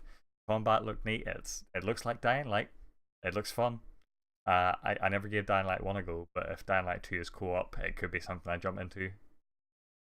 It looks like Stem's completely missed that announcement. He's getting hyped in the chat. Stem's in chat. He missed a lot of stuff. Is there a new Dying Light? I feel like this is less of a post show for him and more like a summary. Like he just didn't want to watch the conference. He just watched this instead, which he should. This is entertaining. So yeah. I mean, at the very least, more entertaining than EA. But you'd have to go corpse for 4 hours to be less entertaining than EA. I think that'd still be more entertaining, actually. Well, yeah, because the flags and shit would come around and yeah, they would do stuff. So yeah, then after Dying Light, they showed a teaser for Battletoads. I guess it's a reboot. Cool. People like Battletoads, I guess. I think this is their nostalgia thing for the day. I mean, I can finally call my EEB Games and GameStop and say, "Do you have Battletoads?" Yeah. They will have Battletoads, or you could get it on Games Pass. Games Pass will always have. I never played Battletoads. I'm not super familiar with what type of game it is. It's a 2D, 2.5D brawler beat 'em up, and vein of Golden Sword or whatever it was. Golden Axe. Streets of Rage. Yeah. Final Fight. But it had weird intermission levels where you were riding on bikes, going down tunnels and stuff like that. And the multiplayer, you could deal damage to your allies, and everybody hated it. There was a multiplayer in that game? It was for 3-player co-op. It was I'm watching what console did this come out on? It was Sega, I think. Yeah. Was it Sega or was it SNES? This looks like a Sega thing if I were to guess. But yeah, I could look it up. It's always been a notoriously hard game, and I think it was SNES because I believe it's rare. I believe that's a rare property. Yeah, Battletoads is a rare property. Well, there we go. We did talk about the potential of rare IPs being picked up by other studios and worked on, so I guess this is the one they decided to go with. And plus, that leaves room open for at other conferences, they can, if this turned out to be a success, they could do a game with Perfect Dark and all of the stuff they have. Yeah, and other big thing with this game is this game is going to be a real big test of actual game design, because the first Battletoads was notoriously hard and had not so great game design. you got around the difficulty not through like learning mechanics and like learning how to respond to things in the game. You literally Memorization. got better at the game by just memorizing what was in the level. So you just had to memorize like what was coming. The Dark Souls of base platforming games.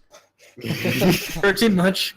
But yeah, we've learned like very recently people love hard games, so they could maybe like clean up some of the game design, but I think keeping the difficulty there could be cool. Like games like Cuphead and stuff people fell in love with recently. Yeah, and that's the big thing is like, and that's why I said this will be a test of game design, because there's such a thing as like having a skilled difficulty, which I very much liken to like the Japanese action system, which is you memorize move sets. You don't memorize like what object is going to be coming up in front of you like for every part of a fight. It's like you memorize like, okay, if this happens, I can respond to it in this way. You don't have to say like, okay, this, and this will happen. So it's a very fine and hard line to tread. Yeah, I think keeping it hard will like soul the game there and old fans happy, but yeah, it is a difficult task for them to try and do, but I hope they do it well. Do we know, did they say the studio that was developing that? I didn't catch that. I didn't catch it either. I didn't catch it either, Yeah, but maybe they didn't. it's a rare property, so it might be someone within Rare. I don't think they would. I feel like their focus is entirely on Sea of Thieves right now, so I think they might have just found it easier to license it to a different studio. Maybe even not, like, I doubt it would even be like one of the Microsoft first party ones. I feel like they would have contracted someone to do this. But yeah, after Battletoads, which is weird to say in 2018. Fucking Battletoads. They showed off the heavily anticipated game that we all knew about, Just Cause 4. Yeah. Yeah. Showed off a cinematic gameplay-ish trailer for that. Liam, you're a big Just Cause fan. I know you loved 2 and 3. What did you think of this? Did this seem like it's got the formula right? Is it gonna be as fun? Yeah, I mean, it looked like more of the same, and I'm happy to accept more of the same because that shit is fun. As long as they release it and it works, unlike Just Cause 3, which was a complete train wreck on console and PC, we'll be good. I mean, I'll play it. Was it a train wreck? Like, did it launch poorly? Oh, it launched really poorly. I don't think I remember that.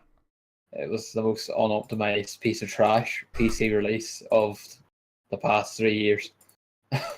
They claim, but yeah. But yeah, Just Cause. It looks like it's got a lot of the stuff Just Cause 3 added as DLC, like the extra stuff from the wingsuit. It's got the parachute stuff back. So as long as this releases well, it'll do well. I mean, it looks really nice. If that trailer is in engine and not just CG bullshit, it's gonna be a good time. Gonna blow shit up. It's gonna be. I mean, that's basically what you get the game for, not for story, just to blow everything up. Yeah, the story's like the cheesiest cheese that you could ever get. Like, it's just this badass dude running around blowing shit up and trying to be like. It's like one of those Bollywood movies. Yeah, it's like a Killer Bee action movie. Like just bottom of the barrel action movie, but it's high quality explosions, and that's what I like. It's like. From what I gather, like Michael Bay movies are like full of explosions and stunts and stuff like that, but they actually take themselves seriously for some reason. Whereas Just Cause does not take itself seriously at all and still has all those explosions there, and I feel like that's why people love it. It has that level of cheese to it, like you said. Yeah. I feel like that. I mean, it's like a good 80s action movie. Yeah. I feel like that tornado that they is actually going to be a pretty big deal in terms of the game. I feel like that tornado either might always be like there roaming the map or like appear at random points that like it might fuck up whatever you're doing and make it go crazy. I hope there's more weather effects than just a tornado that shows up every now and then and fucks you off. Do we get seasons as well, like snow, or is there just a tornado for no reason? They could go just a tornado for no reason. I think there was some and then lightning in so like they could have lightning, they could have like meteor showers or whatever. I mean, I'm willing to accept the tornado for no reason because it fits in well with the weird explosion-y, having fun blowing shit up thing that this game is. But like, yeah, tornadoes strumming around. Well, And that might actually be a hint at like a final boss where like both tornadoes converge and like one is from the ocean, so you have to fight like the Sharknado. Yes. Oh my god, I could totally see No. them doing Sharknado. There's gonna be a mod that does that if they don't. We're gonna see Sharknado in this game. Confirmed. Did I know this might have been a big deal. Just Cause 3 multiplayer, was it a thing that the developers put in, or was it another mod? Just It Cause is- 2 was multiplayer. Had modded. Just Cause 3 Yeah. had actual in-game multiplayer. Oh, okay. Does Just Cause 3 have multiplayer? Yeah, it's I- in my Steam. It's a separate launcher. Really? Third I party do. mod according to I think Steam's chat. I was gonna say I think it might have been something that was like added as a mod, but Yeah, then like was pretty sure supported it's by a the mod. developer. I'm pretty sure that they're strong supporters of the mod, but I don't think that that was made by the developers themselves, so I think it is just a mod. Let me check. One thing Yeah, I didn't, I think one thing I didn't I catch think there it's is an that it's coming official- out in December. Yeah, it's a mod. It's definitely a mod. I can see December actually, because I mean Steam already had their ad for it. Yeah, I guess as well, yeah. But like that's kind of big. Like I didn't expect that to come out so soon. That's a good 2018 release for them. Yeah, I'm interested to see if they do actually add multiplayer at least this time instead of leaving it to modders. But you Yeah. know, modders will add it in even if they don't. I feel like it's Is like there a- mod support for the? Sorry, is there mod for support for the games outside of the multiplayer? I'm not sure actually. I haven't really modded that game very much. It's got I enough think- crazy shit on its own. Yeah, I think there is though. I think it's relatively open. Yeah. Okay, so yeah, that's coming out December. Nice little thing for Xbox fans to be excited about. Then the fuckery came in The fuckery. because the Gears of War logo showed up. Right. Oh yeah. And then the pop vinyl showed up. And We got depressed. we were considerably less hyped. And then the Gears Tactics game showed up, the Gears of War XCOM thing. And we were And like, we were like lukewarm. yeah, we were Yeah, like, we were like, all right, yeah, Alright, it's okay, not- I it's not can the see case. it. and then Gears of War 5, or just Gears 5, I guess now. And we were like, Then the whole entire studio got erect. yeah.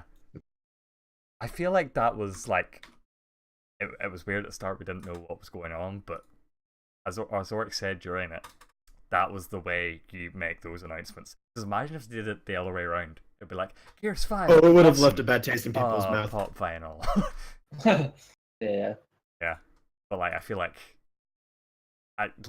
putting them on that like emotional roller coaster was like kind of fun. Some See- shit that I can get behind. And so they've announced like Gears Pop. Now we just need to wait for like a Japanese developer like Square Enix to do something like Final Fantasy Android. I feel like that's the thing though. Like, I guess Pop Vinyl. I forget what the name of the company is. Yeah, maybe it's Pop or I think it Funko. is. yeah, Oh, yeah. Funko. And Yeah, Funko. I guess they're trying to like do the Lego way of like making your own games within like well-known franchises and just Pop Vinyls in there. It's a tried and true method. Maybe we might see mean, the Pop yeah. Vinyl movie in a few years. Who knows? Oh god. Oh, I mean, Lego looks nice though. I mean, they just have giant heads. I'm not sure how I feel about that. I don't know. Is this the first time this has been done? Like a pop game? Yeah, I don't Yeah, think I've ever heard yeah. of one before. Yeah. Okay, well, I guess I'll give it a chance to see what it's like. You're not gonna buy the Gears Pop game. Come on now, be honest with yourself. Here, it's FF15 mobile for. Yeah, I mean, I'm not gonna buy it. I might watch someone else play it If once. it's, if it's on Games Pass, I guess. Yes. Oh, we're being rated. Yeah, you got rated. Yeah, I'm just gonna put a little chat. We don't have alerts up because this is going on YouTube, but I appreciate it. But yeah, actual Gears 5 itself, that was Sims is freaking out again. this is like a really cool trailer. I thought like I didn't play the Gears. I'm aware of their importance in the Xbox like pantheon of games, and it seems like the story Yeah. is pretty like good in this one. No gameplay yet, but I feel like that's fair considering the point we're at. But yeah, the story looks interesting enough to get people interested, and they didn't announce any dates or anything like that, so yeah, we're still pretty early on with that, but enough to build up hype for, I guess, next year's E3. They show off a bit more. So just on the topic of Gears, so you've never played any Gears games before, ever? Not a single one. So here's what you need to do after the stream ends. You need to go to YouTube and you need to type in Gears of War Coltrane, and there's a video called Best Coltrane Moment Ever, and you need to watch that 40-second video and enjoy it. And that's all that you need to know about Gears to get hype. Okay. What about the golden chicken? I can't remember what the deal was with the gold. Like ice sailing ship is on the stream right now from the trailer, and like the thing that you What is like, that? It's like a neat way to get around. Seems so inconvenient. They did. It looks like actually. I completely forgot. They did show off some stuff that does look like gameplay. Yeah, that's gameplay. In this trailer, like neat boss stuff going on. It looks very fun. Gears game. I hope people are hyped for it. Who develops Gears again? We didn't actually get the name of the developers, did we? It's the COG Studio. It's Cogs. like a whole studio just for Gears. But no, I didn't actually play Gears 4, but I kind of want to play Gears 4 now. Let me actually find out how much does Gears 4 cost. I might buy Gears 4. Too much. No, the last Gears of War game I played was Gears of War 3, and it was alright. Hey, if it's on Games Pass, then there. Yeah, Listen, stop that logic. Stop that. The value of Games Pass right now is through the roof. I might just get it after. Oh yeah. E3, like. They brought an extremely strong showing for Games Pass. Yeah, that was first party studios. Like this was everything I wanted out of their conference, because they brought the games. They had They had Phil Spencer talking at random intervals, but other than that, it was short, snappy trailer after trailer, world premiere after world premiere, 18 exclusives, which I guess is Microsoft's version of it, where else comes out in PC. But that's still kind of big. They placed an emphasis on games that Microsoft support and are important to their platform, and they did at the start. We're going to show off 15 new games, 18 of which are exclusive. They detailed Games Pass going forward. They even dropped some new Xbox tidbits, and yeah, I guess now we can move on to the end of the show, which was the hype shit I've ever seen in my life. So yeah, we knew going into this. Well, we didn't know, but we all assumed going into this that Cyberpunk 2077 was going to make an appearance, and just with the quality of the conference this time around, we almost completely forgot about it by the time it appeared. When we were getting to the end, I was about to say, like, where is it? And then that shit happened. I got very hyped. Yeah. It looks really, like, I know it was only a cinematic trailer, but it looks completely different from anything Witcher, but is obviously still gonna, like, it's still an RPG, so it's still gonna incorporate some of that formula. But the world looks You know what that game looks like to me? Go on. It looks to me like CD Projekt Red makes a Blade Runner game. I get that. I get that feeling. Since I play a lot of Shadowrun with staged games over on his channel at times, it feels a lot like Shadowrun to me with a lot of the stuff going into it. I'm just excited for a side quest where Ciri shows up. The elf man, for anyone who's played The Witcher and saw that bit where they're just like, oh, we spent 6 months in a world with flying cars. Yeah, I want to see that. Yeah, Ciri has to show up for a good portion of this game, I feel like, or at least like a side quest or something. Or really just an Easter egg. You may maybe see her as a random NPC walking around. Well, like they did, say that she was there for a considerable period of time trying to get away from the Wild Hunt Witcher. So yeah, there definitely could be a quest involved with that. But yeah, maybe she is just an NPC around. But I feel like this trailer is like, it's very fast paced. There's a lot of stuff to digest, and I feel like I'll be going through this trailer in a few days at least, trying to like get all the stuff in the background, trying to find out every new part of the game. There's like these androids. Oh, and I guarantee going you on. won't be the only one. Yeah, and there's like, yeah, it has that Blade Runner feel to it, and obviously this character is someone interesting where like he's ambivalent towards good and evil. He doesn't care about this world, but he's gonna do something. Yeah, it looks like a very alive world. Obviously, Cyberpunk comes from I believe it was a board game initially, and I imagine there's a lot of lore tied to that. So yeah, I imagine going through this trailer and comparing it to some of the source material, you could get a lot of what the game's gonna be like featured around. But I just can't wait for gameplay now, and I can't wait until it comes out. I know CD Projekt Red like to take their time. So not expecting anything super like in depth very soon, but yeah, I'm keeping my eye on it. Then there's one question, because with this aesthetic, we know CD Projekt Red likes to make their references to like popular culture and things revolving around the genre that they're making stuff in. So aside from Cyberpunk, there's one other movie that we have to wonder if they'll reference, which is Akira. Sure. Yeah. I could see where I half expect to see a red bike. Yeah. Just a quick note on Games Pass. Anyone thinking about jumping in on it for a month to see what it's like? It's currently £1 for the first month, given the E3's on. Oh, really? Wasn't it like there was a free trial involved, I thought?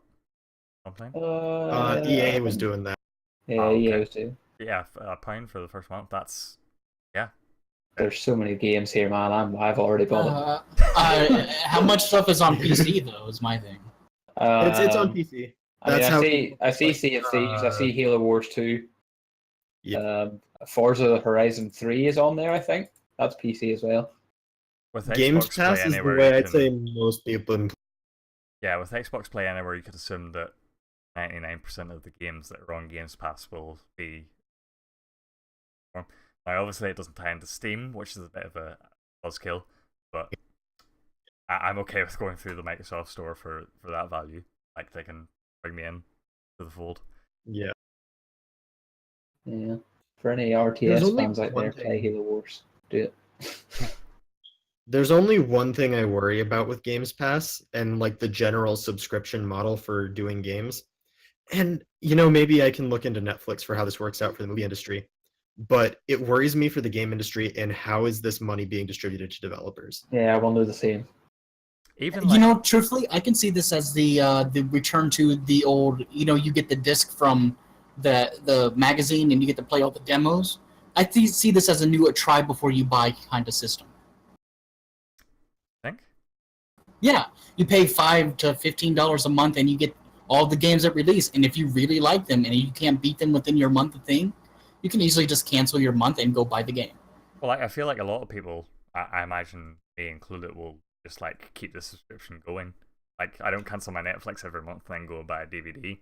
No, true, I don't do that, but it's for people who are like, oh, but how about I just pay $15 and get access to all these games right now, and seeing if they're skeptical about the game. You just pay $15 and you can try all these games you want, and if you like them, you can buy them. If you really like them, you can keep your stuff going. I could see that as a thing as well for like as a Christmas present, like a mom gives her kid like a free month Xbox Game Pass thing, and then like the kid just like gets a notepad and it's like, right, I gotta go through these games and these games and these games, find out what I really like, and like he bursts through the games. I can see that as a thing as well. Or maybe the kid just keeps, I don't know, do kids have money these days? They don't, right? No, they have more money than I do. Yeah, I'm just making sure that it's confident. I think it is. Yeah. It's have to.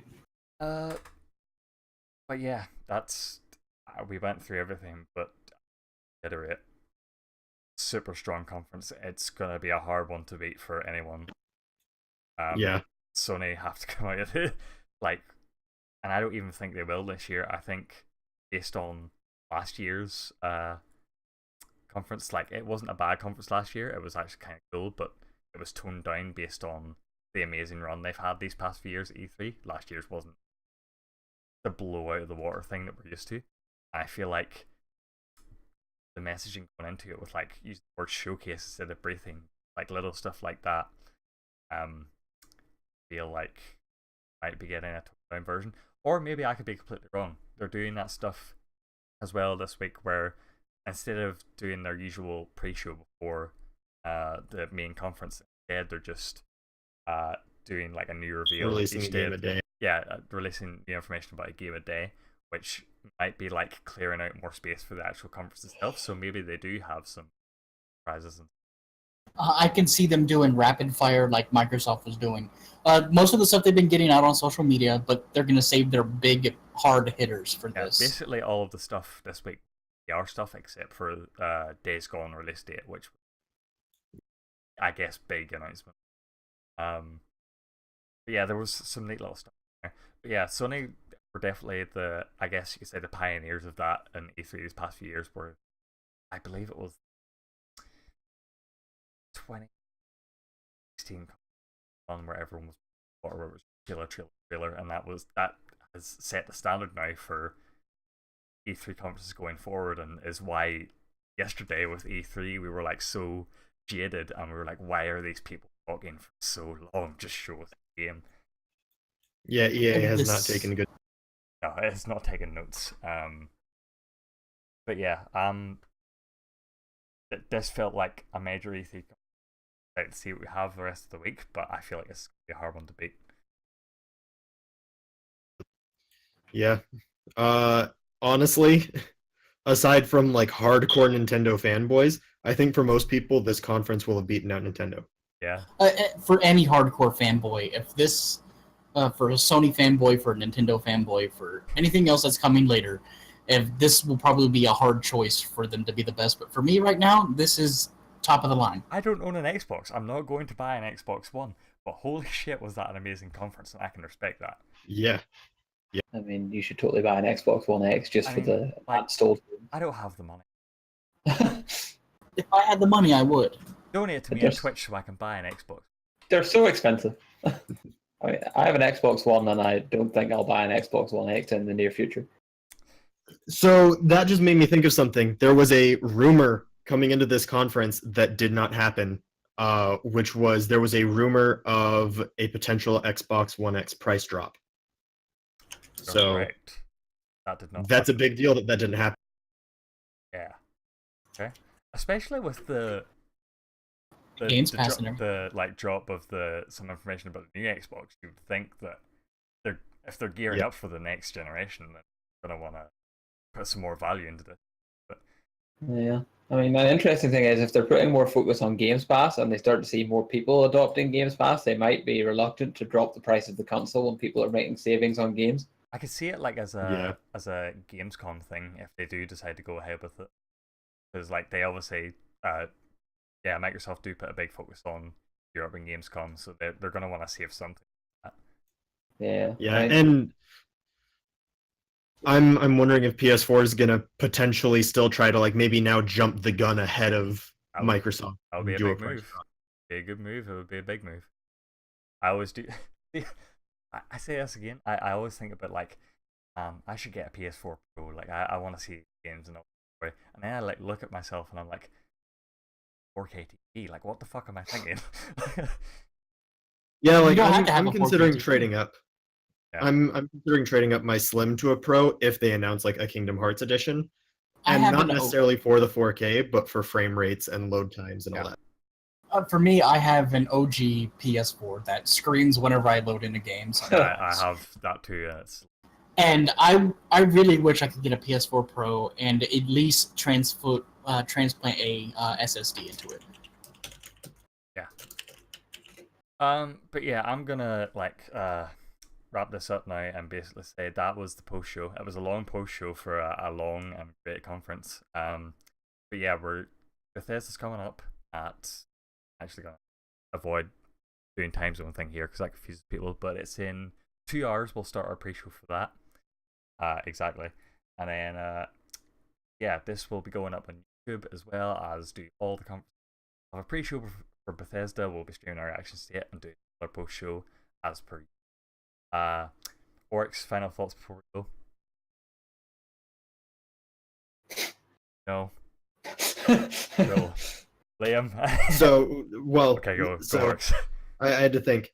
Everyone needs to bring their A game now. Yeah. Like, that's the big thing. Microsoft just whipped their dick out and their balls and put it on the desk. Like Phil Spencer just took his balls, laid them out there, and like licked them. Andrew House. Andrew House doesn't even work at Sony. He works at Sony. Sean Layden. Like these X balls, Layden. But yeah. And going out of this, there's one thing that Sony has that could be their like major winner for E3, and that's Death Stranding. And would that be enough to put them higher than this? Depending on what they show. Depends. Well, yeah. I couldn't alone, but a solid press conference and that at the end could. I don't know if it would do it for me, but it would do it for a lot of people. Hyphen, I believe the conference is actually in 1 hour and 30 minutes. Are you not sure? 2. No, it's definitely 2 hours because. Everyone go to the Bethesda Twitter account and figure this out, because The conference will be Sunday, June 10th at 6:30 PT. 6:30. So 2.5 hours. 2.5 hours. Yeah. 2.5 hours? Or... Yeah, so yeah, 2 hours till our pre-show starts. Okay. Yeah, thanks everyone for showing up, and yeah, stay tuned for Bethesda in 2 hours. We've figured that out. It's 2 hours. 2.5 hours. But, yeah, but our pre-show, we have roughly. They don't just want to watch Bethesda; they want to watch us as well on our. But yeah, that was Xbox. Really good, and we'll see you for Bethesda. I fucked up the last line. God. All right. Hey. See you guys then. Oop. And right.